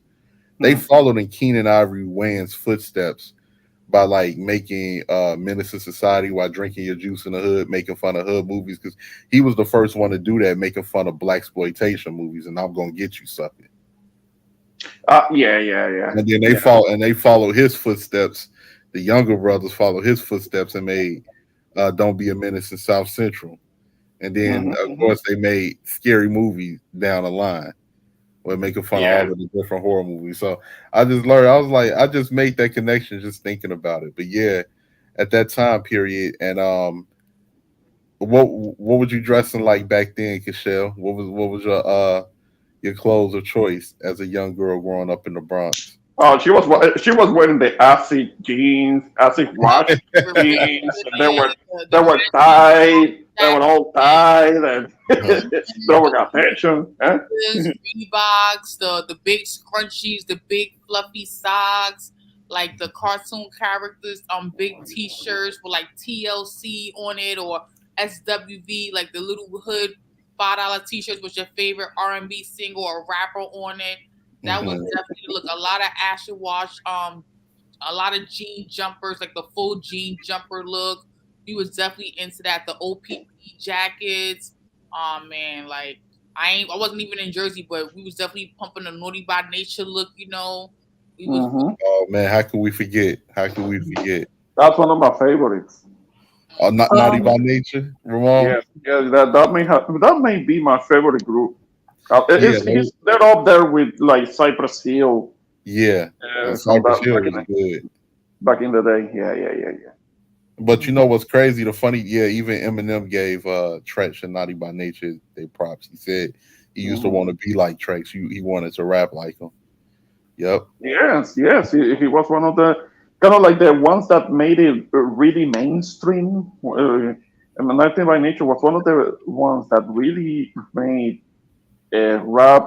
They drove it into mainstream before the whole gangster rap thing. Yeah. And because Dr. Dre when the Death Row stuff. But I'm talking about like 3 years before that. Naughty by Hmm. Nature were already doing it, and they were doing it very well. And Absolutely. they made their shit very mainstream. They had very pop appeal, even though they had all the credibility. They had the street credibility, but they also had the pop appeal because they were sounding everywhere. When OPP came out, that shit was everywhere, Yeah. everywhere. Yeah. I It remember sure that was. very well. Hmm. It sure was. Mostly what I was wearing at that time, I can remember as a kid, something similar. Nike apparel back when Nike had the shorts and the different jogging suits and stuff like that. Cross colors as a kid, as a little kid. That's back when cross colors was still out. My favorite group, which my grandmother used to always remind me as I got older, she was like, "Oh boy, I couldn't stop you from listening to that crisscross. You just jump everywhere." Ah! Oh, you were here at the garage parties that I used to go to. You were here that song. Oh yeah, Yeah, I remember. yes. Yeah. So yeah, Mhm. Excuse me, I got a question. What's an EMO? I mean, that's something that's a term that Denise used in the chat. Does anybody Emo. understand? Yeah, emo. yeah. Denise is talking about I think she's talking about an emo kid, like kind of like a. I confused them with the goth kids because they wear kind of like Yeah, black something similar. outfits, and they're already kind of like sad and depressed. It's not like with the grunge, the grunge guys that were a few years before that they would also look kind of depressed and sad, but the emo kids, they will have a very particular look. I mean, they will look like they just rolled out of bed, and they all have kind of like additional makeup that will make them look pale intentionally, and maybe black lipstick, the men and the women. I think that's what I remember of the emo kids. That's kind of like Oh, how they okay. look like. Mhm. Okay. I don't know if anybody remember, but I think like in the 70s we had like punk rock. Yeah, I went Well, around. if you're talking about the punk, that's something that goes all the way back to what, the 70s. There was Yeah. it was already a thing back then. Yeah, yeah. No, but that's they were the counterculture of their time.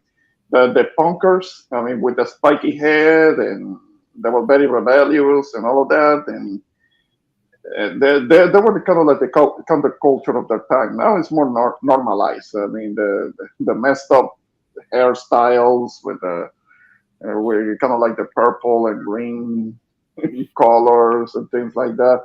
Yeah, I think the content culture is gonna be kind of more of a conservative look. I mean, the pendulum swings. Yeah, Mhm. that's true. Yeah, so um who was your favorite childhood crushes at that time, Cashel, coming up in the 90s? I was loving Usher. I definitely had a crush on Usher, even though he's probably the gay rapper people been talking about for years. I definitely had a crush on Usher at the time. Who else did I like? I can't think right now. I gotta think and get back to it. It was definitely Usher. He was definitely like number one up there on the list. Well, but Usher when? And what time period? For me, it was definitely like around the high school time. Like, I'll say 95, 96, well, Oh, 90, okay, he was a kid. He was a little kid back then, still. but still, Yeah. like, he was moving like he was grown up. Like, that Uh, where he was dancing, I'm like, oh, he mature. He a grown man. yeah, I yeah, remember. yeah. Gotta- It was kind of like in the late '90s where he kind of like more came of age and became Yeah. a young adult, and it was in 2004 when he came out with with the Confessions album, when he really peaked as an Absolutely. artist, and he was having a lot of his success. And I'm telling you, he did two shows. I think it was in 2005. He did two shows at the new Coliseum back in San Juan. I went to one of the shows actually. I went Oh to one of wow. the shows. Yeah, yeah, yeah. I went to one of the shows. It was the night when I don't know if you have seen it on Showtime, because there were two shows, right? And the one that I went to, it had been announced that he was going to be having a special guest, and I thought that it was going to be Alicia Keys, because shortly before that he had he had recorded a song with her. I don't know if you remember My Boo. There was that song that of they course, had recorded. of course. Uh-huh. Well, I thought that Alicia Keys was going to be the special guest. It was announced that there was going to be a special guest, at the show. But when he starts doing the song "Bad Girl," it's Beyonce who comes out on stage, and that was a surprise. That was a surprise. So I can say that I have been in the same building as Beyonce. I can say that because yeah, she was there. She was there, and I think you can look up that clip on YouTube.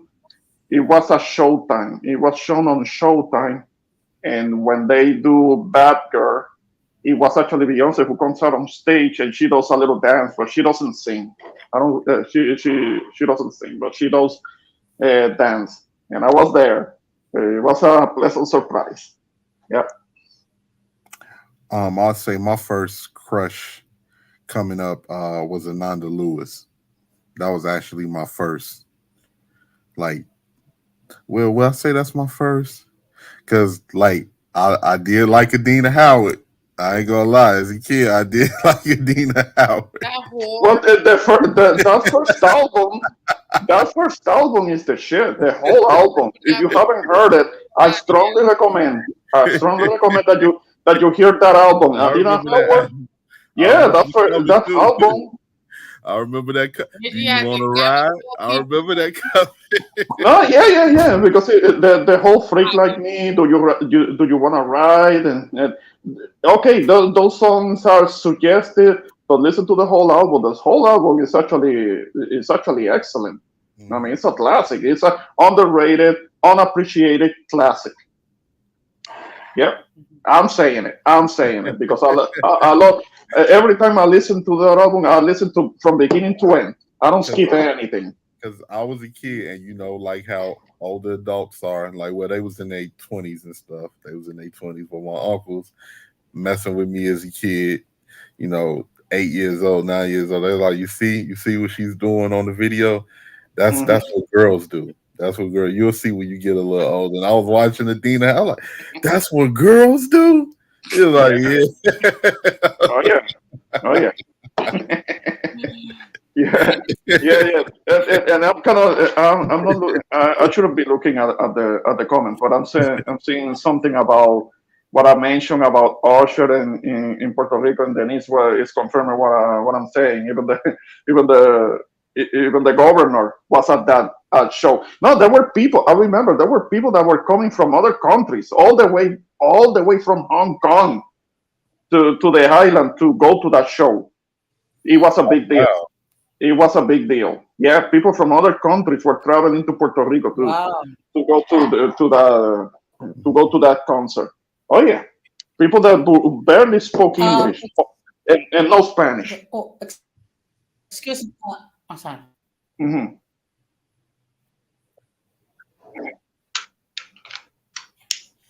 Keisha, I just want to let you know that I shared your stream on my community tab, so the uncommon folk can show some love and support to you. Thank you. I appreciate that. I wanted to say too, talking about these old school R&B artists and these rappers and everything like that too. I remember when I was young, like Immature, the group with I think Marcus Houston was a really big name, but I was never really an Immature fan. Like I liked the way they sang, don't get me wrong, but I was like, oh my God. It was never one of them that I was like dying for. Like I felt like they all was gay. Like no disrespect to the LGBT community, but I'm like they all fucking gay. Fuck out of here. Like, they had little muscles. Michelle, be careful. We're in Pride Month. I'm sorry. Like again, like I love gay people. I have them in my family, they're friends and everything. But when I was a kid and that group came out, like all the girls were going crazy for Immature, and I'm like, they don't even look math. They don't even look strong. They look like little boys. Like they don't even to be populating your heart to or nothing like that. Like we want some of my boys who populate your heart to. If y'all ever been to a concert with there's a concert they used to do every year. Madison Gardens to work there. I think it was called like the Scream Tour. Oh my God, it would be B2K, Little Sammy. Who else would it be? Chris Brown, Amarion. It'd be all these little young heartthrobs. These little 13, 14, 15, throwing their panties, passing out, going live, screaming. Now I'm not going. And these were grown women doing that. These were grown women. These were grown women doing that. No, these was little girls, but they was grown Oh. with no kids, like grown 21, 22, 25, 27 with no kids. Like I was there with my oldest daughter and like kids her age. This was like early 2000. Madison Garden always have these concert tours. They got like a New Year's tour. They got a Latin month where they do like all these Hispanic concerts, and they got like all these concerts they do outside of those things too. And every summer they have like this screen tour with all these little young kids, groups, rappers, individual kitty heartthrobs do a concert. And these little girls is dangerous. They like grown women, like they on something when they go to these concerts. So they be losing their mind. I had to take my daughter and like my goddaughter and like a couple of friends. It was like 5 of these little girls. I was worn out at the end of the night trying to watch all these little girls in this damn B2K concert. They were trying to run backstage and jump off go to the next seats at the bottom of the floor that we didn't pay for. Like, oh no, we ain't getting arrested in here. Y'all better sit down and put out your phones and start recording. Because that's what you want to get close to them. Like, I'm like, wow, there was grown women like who were older than me. I was like, I think 25, 24 around that time. It was 30-year-olds in there looking sexy as hell. Like it was an R. Kelly concert. I'm like, who y'all here for? These is teenagers. They just got buzz. No, I'm not gonna lie. They was around the same age as me. I used to hate on B2K because all the girls in my classroom liked them. Me and the other guys used to call them B2 gay. I'm not gonna lie. we used to hate. Damn, you were hating a little bit, just a little bit. Sure. But yeah, like I know my cousin liked the Immature a lot. She was a big fan of. She liked what was the light-skinned boy's name in there? Romeo, with the one who used to wear the eye patch. She liked it. She liked it, Romeo. He was in all the house party movies too, I think. Yep. All of them were. Yep, absolutely. And so yeah, like those, like man, and I realized too with the talent back then because they had A&Rs and people that they had to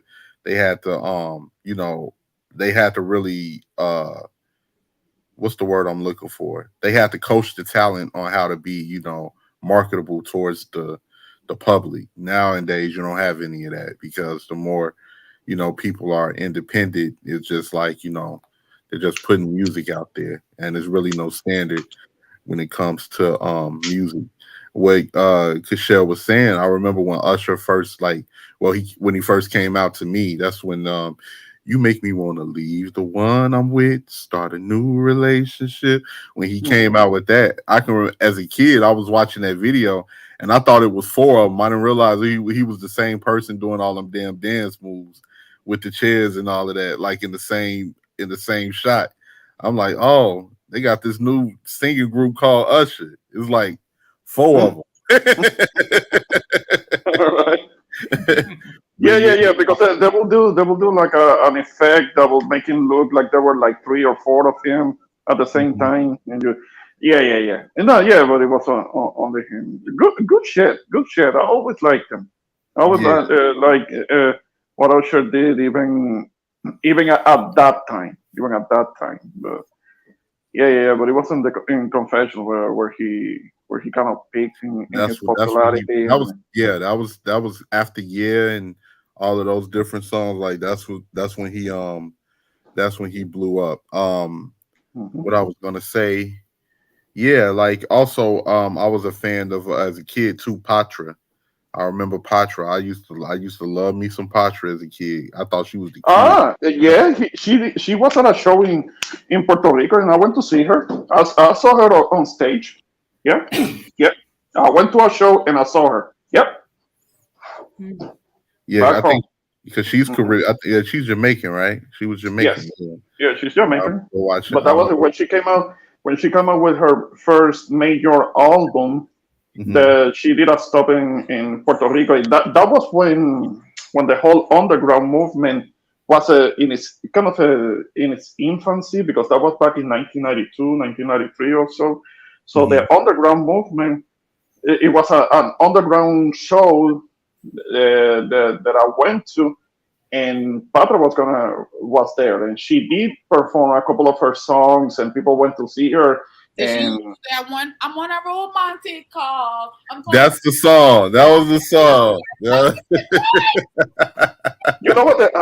I don't. Maybe she did it, but it was such a long time ago that I don't remember. But most likely she did because that was one of her hits.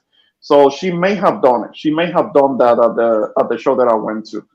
And And for a lot of people, oh, I'm sorry, Ramon, I didn't mean to cut you off. I just want to say for a lot of people that don't know, Tupac actually made a cameo on her video with Yo-Yo. He was actually in that video. Maybe, yeah, I remember the video. I think that it was shot back in Jamaica, but I don't remember Tupac being in it. Maybe he did, but I don't remember. I will have to see. I will have to watch the video again because it's been so long. But yeah, I do remember. I saw her. I saw her on stage. Yeah. And who was that? Was it Mad Lion or Mad Cobra? Like shoot to kill, every day. That's Mad Lion. You're talking about Mad Lion. That was my junior high school years. We Yeah, all yeah. Jamaican. Who was the guy who made the song? Here comes the hot stepper, murderer. I'm the lyrical gangster, murderer. That was Ainika Mosi. And that's not the version that I like because that's kind of like the hip hop version. But years before that, there was the dancehall version of Murderer, and that's the version I like. Oh, because I had already been following dancehall for some time, and when Anika Mosi came out with Murderer, he came out with a kind of like a hip hop version, but it kept reminded me of the song Roots and Culture by Chava Ranks because it has the same chorus. Murderer, da da da da da, murderer. It says the same thing. If you look up the song Roots and Culture by Chava Ranks, you're gonna hear what I'm talking about because it's the same chorus. I mean, Ainika also used the same chorus from the Chava Ranks song and used it in his song, but it was a remix. I like the original one, the dancehall, with the dancehall sound. It's an older. It came out a few years before that. Well, Chava Ranks and Mad Lion, they better have some sons because I remember that other one when I was little. We weren't supposed to be singing it because in my generation, you had to be sneak and sing the grown song because you supposed to get popped in the mouth for singing a song that was too grown. And we used to be singing that song, Flex, time to have sex. Oh yeah. That was was whining like flex, like yo, what you said? Nothing. I ain't say nothing. Yeah. The flex, time to have sex. I remember. And you having sex? No, what sex? I don't know. What you know about that? I don't know. Those are just the lyrics of a song. You should have just said that. I mean, you can't get in trouble for the lyrics of a song. I mean, oh no, you wasn't supposed to be singing them kind of songs in my house. Yeah. But that was a hit. We were hearing that one everything back home. Mm-hmm. Another song that kids were singing that we had no idea was that we shouldn't have been singing that would get you popped in the mouth was Genuine Pony. When we heard Pony as a kid, we didn't know that he was talking about something else. So when we would be, if you're horny, let's do it. You want a pony either? We didn't know that he was talking about something else, man. I remember my mother popped me in the mouth. I'm like, you listening to it? What? I don't know anything about what he's saying. Just like Tootsie Roll, cotton candy, sweet and gold. Let me see that Tootsie Roll. Oh yeah, but that's like one of those booty shaking songs. But it wasn't the term twerking didn't exist yet, so that was kind of like that bass sound, that Miami bass booty shakings. It was just for that. It was one of those songs that the whole Tootsie Roll that was about booty shaking. But Judy Brown got you caught up because they was telling you to go to the left and to the right, so you thought it was like an anthem. You didn't know it was something wrong. You're like, oh, this is like the electric slide. You're like, and slide and dip. Like, oh, this is a dance song. They see just a dance. No, they was not. Now I'll tell you what was a good dance song. Shout out to DC. What was that? What was that? EA. Yeah, yeah, yeah, what? yeah, doing Um, the do you that was remember? Okay, classic. do you remember the band Salt and Pepper and the song they used to sing called "Push It"? Oh yeah, of course, as a That, kid. that one too. No song. It's what? You Yeah. out? Yeah, I remember. Yeah, I remember Salt and Pepper. Salt and Pepper. I was in elementary school when that song came out. I mean, unforgettable, unforgettable. It was a hit on the island. Dun, dun, dun, dun, dun, dun, dun, dun, dun, dun, dun. Baby, baby, Push it, baby, yeah, baby, ooh, baby, push it, baby, real good. baby, baby. Yeah, that was a song that put them on the map. Another one also I remember the video, and I remember thinking even as a kid I was like, damn, they all look good. Was What a Man video with Salt and Pepper Yes. and In No, but Vogue. what a man was that was when they came out with like the third or fourth album, and then they picked on that one, and yeah. That was them I still being kind of remember that. more of a sex symbol. There were being Yeah. three sex symbols. Yeah, Well, yeah. who think this song? I want to switch up the culture a little bit. I want to be all about rap and R&B. Well, who sang this one? He was like Maria Maria. Oh, that's Carlos Santana. Oh, I love Yeah, it. you're talking about Wyclef. Uh-huh. Wyclef and Carlos Santana, the guitar. And Okay, bitty bitty bamba. Bitty bitty bamba. Oh, that's Selena. That's Selena. Hell yeah! I wish he was here today, yo. Yeah. Oh yeah. I remember like watching the movie as a kid too, and I was just like, that was another movie that disappointed me because for some reason I don't know why I thought that Selena was gonna be alive at the end of that movie, but I just remember, well, I damn near wanted to cry, man, as a kid, like at the end. That fucking fake fan club bitch. Yeah. I remember seeing. I'm still pissed. I saw her years later. You want to say something? Let him speak real quick. Okay, go right ahead. yeah, I just want to address Denise's point. Actually, I've never been. Okay, I've never been to a Queen's concert, anything like that. But I think Freddie Mercury passed away when he was young. Well, he died of HIV complications. He caught HIV. And he died. He wasn't old. He wasn't old. I mean, a song that I would know, like American, that was popular in America that I may know about. This person you're talking about. Well, have you ever heard of Bohemian Rhapsody? That movie, that song became a hit in the '70s, and it became a hit all over again back in the early '90s. From the movie, it was used in the movie Wayne's World. I don't know if you have seen that movie, Wayne's World. Party time, excellent. Yeah. Well, there is the scene where they are in the car and they're playing a song that starts really slow and they're singing and that song is called Bohemian Rhapsody, and that's Queen, Freddie Mercury, but this is a song from like the '70s, but they used it in that movie. I'm gonna need to have a Latina person pop on the stream right now and sing this song, Selena's song "Uno que más." Please, let me hear that. Oh.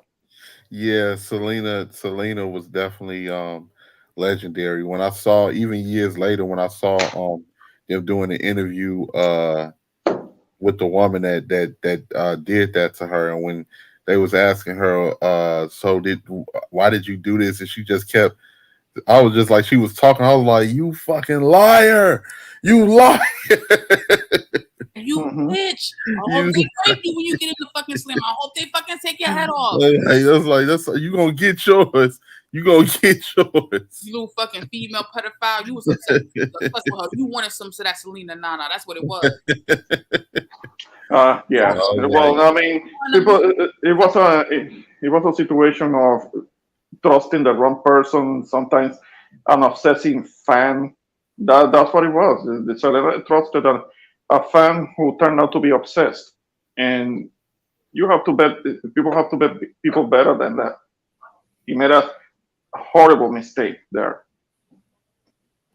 Yeah, that was terrible, man. That was a terrible time. Gone At that, too soon, for sure. I felt like Selena going is why J Lo became so hot because I feel like she's fucking trash. And I ain't going front. Like I feel like Okay. No, well, okay. Because she can sing. I'll be the first one to say that J-Lo was never ever a singer. I mean, she could do performance, a great performance on stage, and acting. The acting is okay. I mean, she has done better acting than Como recently. la flor. Excuse me, but as far as I'm concerned, J-Lo is basically uh, like a 304 with a big butt. Yay, yay. no, I'm not gonna. No, I can't. Like, I know J Lo's dated a lot of people, but I don't know. But I did have a crush on Jennifer Lopez. Absolutely. Yeah, of course you did. A lot of guys were kind of like jacking off to her for a long time.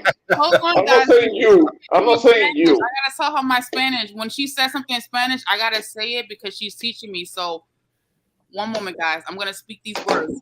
Ti enano emor, mi desde tú se marche. I don't know about that one, but I tried. No. When you say tanto, you say tanto. The vowels have flat sounds. I mean, a, e, o, I, u. I mean, you don't pronounce it. You don't pronounce the a the way you pronounce it. You pronounce it as an a, for example, or you pronounce the letter o as an o, or the u, what you call a u, you pronounce it u. I mean, that helps. That helps if you know the sounds of the vowels that you pronounce the words better, because I didn't understand a thing that you just said.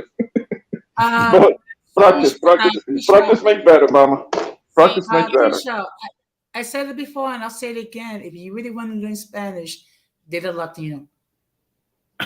Sí, señor. Okay. Yeah, the first thing that you're gonna learn to say is "ay papi."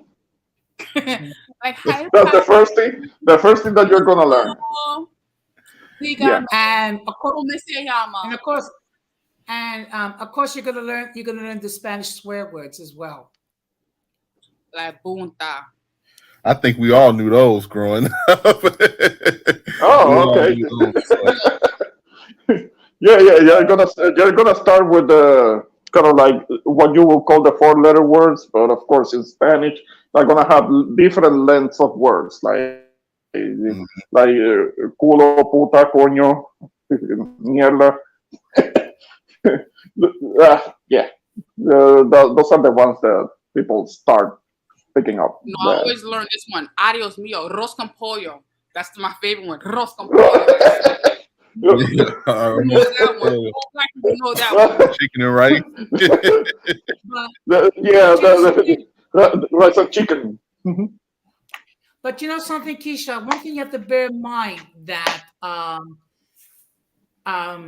certain words, they have different meaning depending on who said, because, like, for example, the Spanish word coger, okay, which means the grab, okay.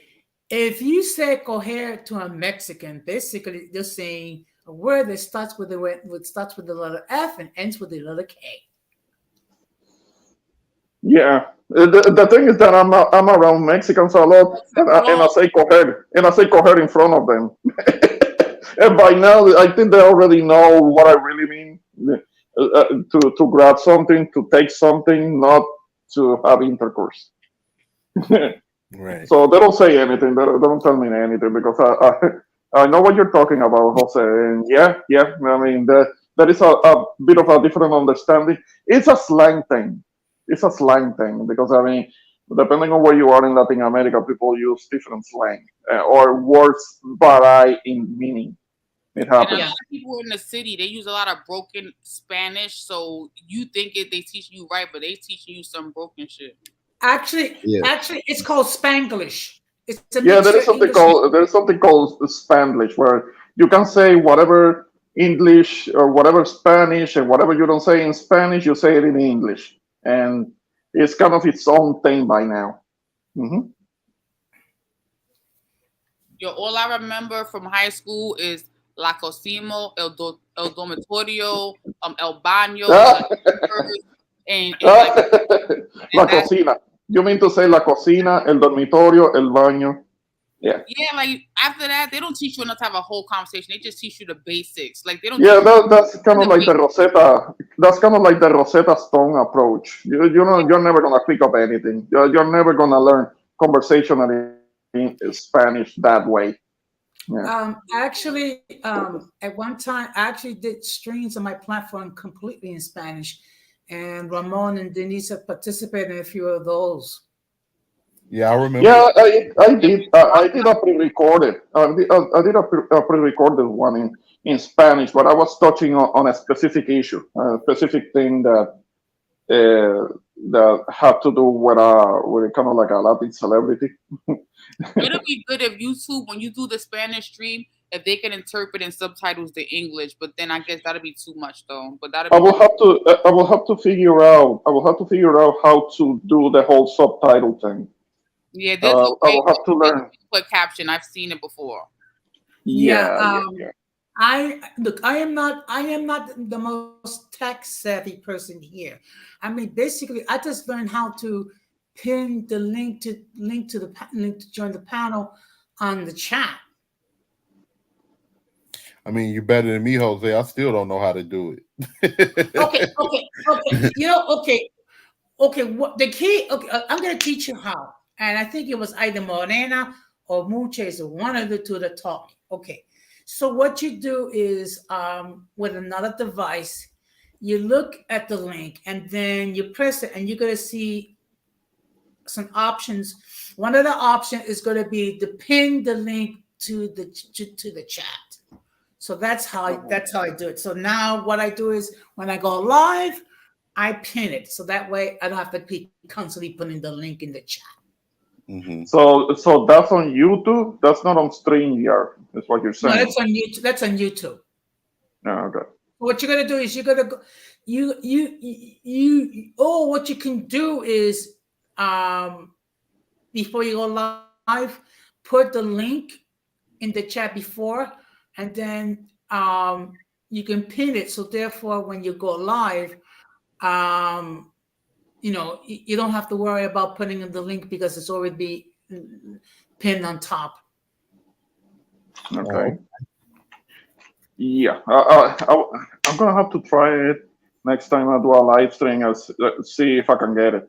If I can get it right. If not, I'll just on occasion I'll just drop the link to get people to come up. Mm-hmm. So. All right. Well, guys, I'm wrapping this up now. The time is going too damn long for me, and I know one of y'all gonna go live after me. I didn't have anything scheduled, but I don't know about you guys, Jose, Rakim. Actually, I'm sorry. Go ahead, Jose. Well, actually, our friend Multi is doing a stream tonight at 11:30 p.m. I'm gonna try to stay up for it. Oh, okay. Yeah, but my next stream is not until Tuesday, and the topic is going to be: can a leopard change his spots? No. Interesting. In short, no. But I guess you have a different say. You have something to say about that. Well, you know what? I'm gonna give my honest opinion on that, and you can either catch it live or catch it on the playback and what have you. You know, one thing I noticed that over 40% of my audience is from ages 25 to 34. Okay. Yeah. But Keisha, thank you very much for allowing me to be on your platform and to discuss this topic. It was very good. And I just want to encourage everyone to please, subscribe to the people that you see here. My union sister, Keisha, my cyber son, the 18th letter, also my younger sibling, the introvert Barika, and please show some love to myself and support my channel, which is Uncommon Sense with Jose Negron. And please pass the word regarding all of us so we can increase our subs and hopefully get to the point when all of us be monetized. Thank you. I really appreciate that. Who's up next to send out your shout outs to what's going on with you next on your channels? I'll get ready to go ahead and go. I wanted to say shout out to you. Shout out to my YouTube wifey for allowing me up on the platform. I appreciate it. This has been a great discussion, and it's always a good discussion whenever we can go back in the time machine and go back to a more simpler time.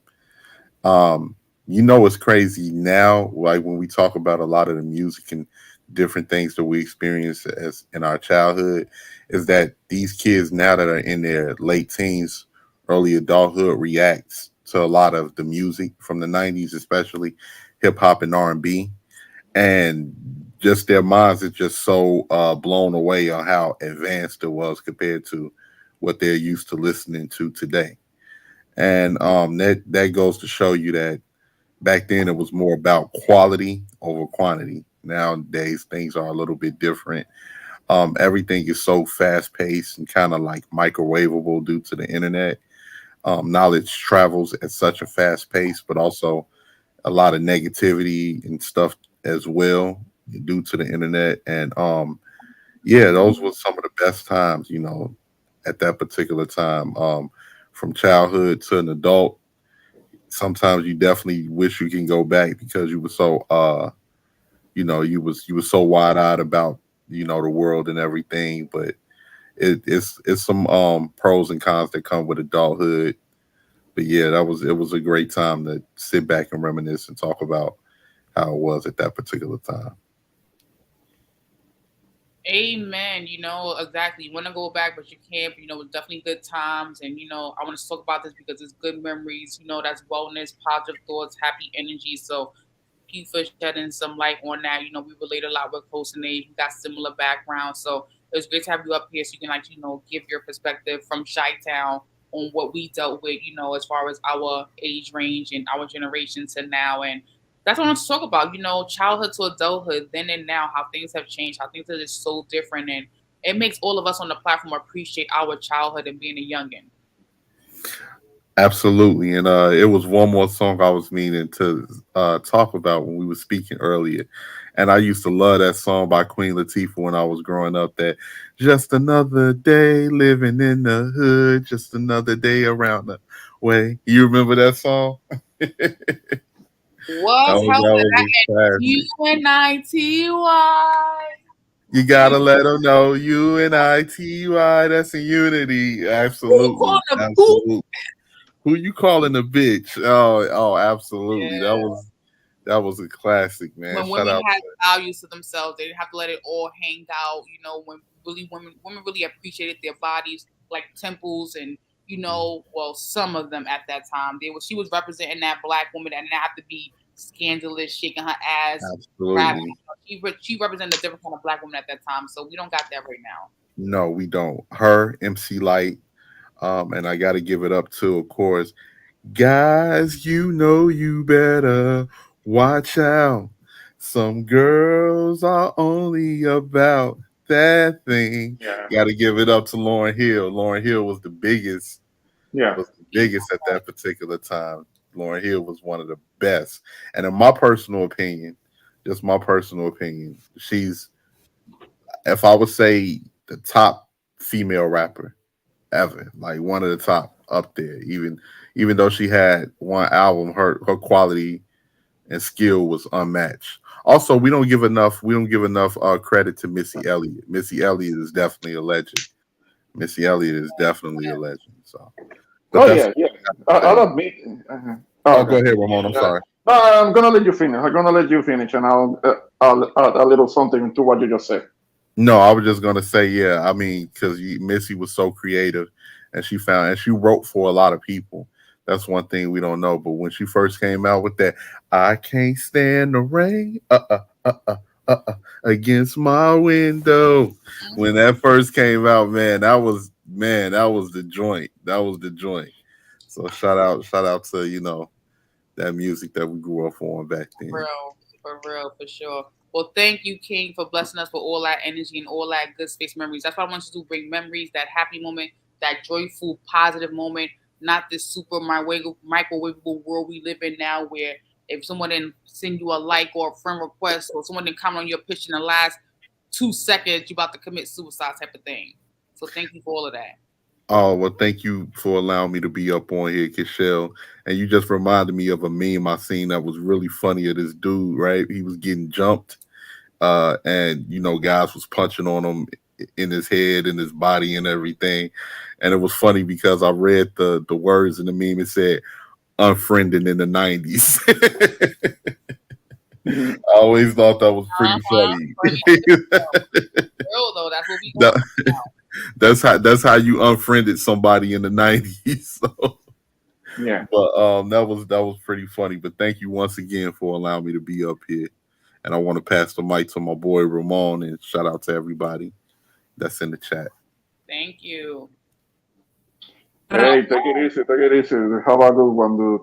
Yes, Kichel, first, I want to say, I appreciate you letting me be on your panel. This was fun. It was nice to have a chance to reminisce a little bit about those good times in the past when we were growing up and coming of age and all. And something that I wanted to add to what Joaquin was saying, I'm gonna come across as me. You're gonna think I'm lying. You know that I have said that I have been to this show with that artist, that show to that artist. I have been to a show with Lauryn Hill.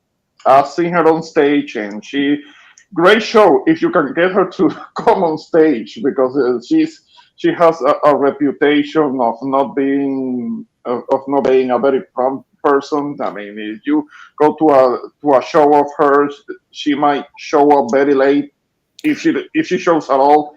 Yeah, I heard she was notorious for that. Yeah, but at the time when I had a chance to see her, that was a few years back, and I saw her at what is called here the Bomb Factory, which is in downtown Dallas, and I had a chance to see her. She did show up like 45 minutes late, and I had already been standing because it was standing room, kind of like the floor that was on in front of the stage. There were no seats, so you had to be standing there, and I had already been standing there for like what 3 hours before the show started, and and my knees were already hurting, my feet were already hurting because I had already been standing there for all that time, and on top of that, she shows up 45 minutes late. Now, once it started, once she did manage to get on stage and started the show, I was able to forget about the pain because the show was actually really good. And I do have a clip of that on my Facebook. That's something that I can share with you some of the time. But yeah, it was actually worth the wait. But I do remember that at the end of the night, it was almost midnight. By the time she closed her show, I was having trouble walking out of there because I have been standing all that time. I'm talking about like 6 hours straight on my feet, and my knees were killing me. But it was worth it. It was worth it because it was a good show. And what I wanted to end, Kishelle, I appreciate you letting me be on your panel. This was fun once again. I look forward to the next one. Shout out to the chat. I wasn't reading too much of the chat, but there were some things that Denise was saying that I could confirm because she was right. Some of the slang that we use and things like that. But shout out to the chat. Shout out to Jose. Shout out to Bagay Rakim, and of course you, Kishelle, and you have a good one. Thanks for having me. No doubt, no diggity, no doubt. Thank you, Ramon. Trying to get my S up. Yeah, I'm happy you guys liked it. I was racking my brain on what to talk about. I didn't get a chance to promote. I'm like, you know what, Michelle? Talk about what makes you feel good inside and out. Stop trying to worry about what's trendy, what's popular. Talk about what you want to talk about. And this is what I want us to talk about. So thank you guys for pulling up and joining in and adding your 2 cents, 3 cents, and relating to me, letting me learn culturally what your childhood was, because we all are from different areas and places. And I respect you guys sharing because, that's personal. That can be traumatic for some people, but you guys didn't mind. You came up, pulled up, shared your stories, and I appreciate it because you didn't have to. And it was interesting learning about the stick ball with the hand and the street situation. Like, okay, I never would have wrapped my mind about that. So thank you for sharing that with me. Sure thing, sure thing. I appreciate you letting me come around your family and sharing those memories. It was nice. It was nice to reminisce a little bit. Yeah, hopefully everyone has a dream about one of the memories they shared on my platform tonight. So you have a great night's sleep, and good memories, good dreams. Yes. Jose, Don Jose is what they call you out here, these YouTube streets. What you got for me?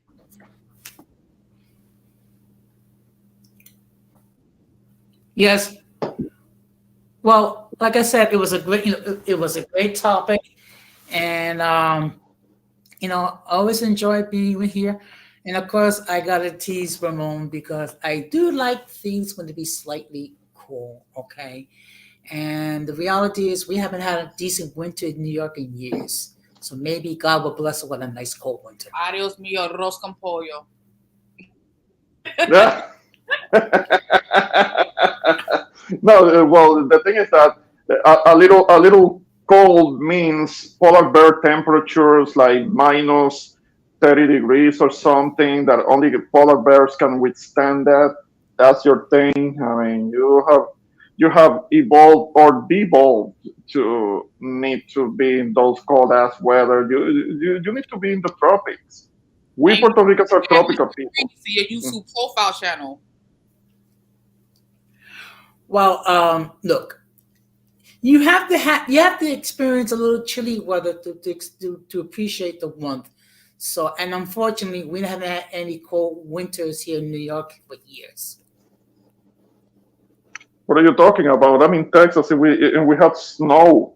we had snow earlier this year. I mean, you're talking about Oh, it. you We lucky definitely, dog! definitely can. We definitely can appreciate the warm weather because it's just that the snow is too bothersome. You can't move around. Your car is slipping around, and you can get into an accident and shit. And it's not worth it. I mean, you're risking yourself. You're risking your life dealing with this freaking cold. I mean, give me warm weather. Well, I have a fantasy that I'll be giving complete climate control of the world worldwide. If I had that power, we will never have global warming again. Hey, Hmm. be careful with the fantasy conversation. Made them talk about sex up here. No, no, no, no, no, Just no, kidding. no, no. I mean, could you imagine Texas, a ski So, resort, no thanks. No or thanks. even Puerto Rico and the Dominican Republic? I mean, would that Hell be no. Hell no. Hell no. Let tropical settings be tropical settings. That's how we like it. I Period. mean, everybody wants to be in the Caribbean. Everybody wants to live in tropical Caribbean settings. Everybody. Why would you want to mess that up? I mean, come on, think about it. Think of the joy you can have when you go to Times Square on New Year's Eve and it's nice and chilly, and you're in there waiting for 5, 6, 7 hours for the ball to drop. I'm not standing in no cold for 6 or 7 hours. Hell no. Okay, that's madness. But Yeah, it is madness. anything else you want to add before I lock down the stream, Jose? No, but like I said before, this was a great stream regarding, you know, how was our childhood compared to adulthood. And I'm just gonna make sure that show some love to my union sister, and subscribe, subscribe, subscribe. That's all I'm gonna say about that. And Ramon, whatever you do, try not to lose your cool. Will do. Will do. Thanks. No diggity, no doubt. Well, I'm about to throw my Cash App up here real quick for y'all. Just because at this point, I want to reiterate, I am doing $10 meal plans, which is a 1-day meal plan of breakfast, lunch, dinner, and 2 snacks. Holla at me. If you're interested in a weight loss, protein, raw, vegan, meatless diet, I'm here for you. Comment on this video, DM me, call me, get my information so you can find out how that goes. I thank everyone who stopped by the panel, as well as everyone who was in the chat. There are so many people to acknowledge. I'm going to go scroll through the chat just so I don't miss anybody. But from everyone I can know right here from the panel, it is Introvert Weekwa on comments is for Jose and Chrome. The 18th letter in the chat, I had Just Chilling. I had Irby Fatal. I had The World Is Mine. Who else I had in there? Also, Denise was up in here giving me some love. Thank you. I think there was maybe one more person, maybe two. I'm going to scroll up to see if I'm missing anyone. I really appreciate you guys. Again, as I said, I wanted to do something good, fun, memorable, something not too stressful, not too anxiety, statute, or not something that we're just talking about so much. And thank you guys for liking the stream and, being able to show your information. Like, I really do appreciate it. It was definitely a good time for me. I feel like it was a good time for you guys as well.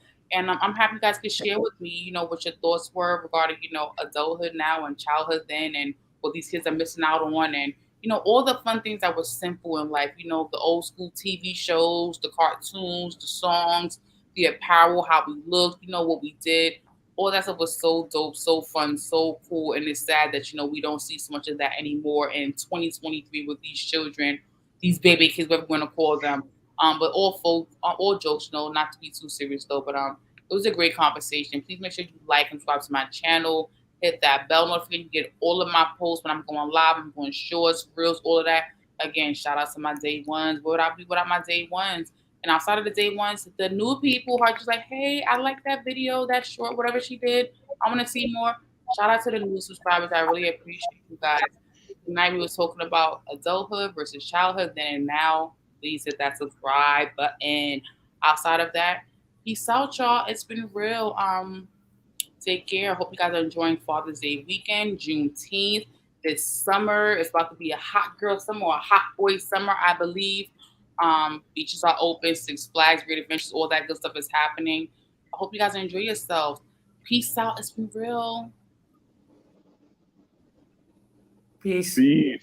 Thanks for having us. Yes, thank you.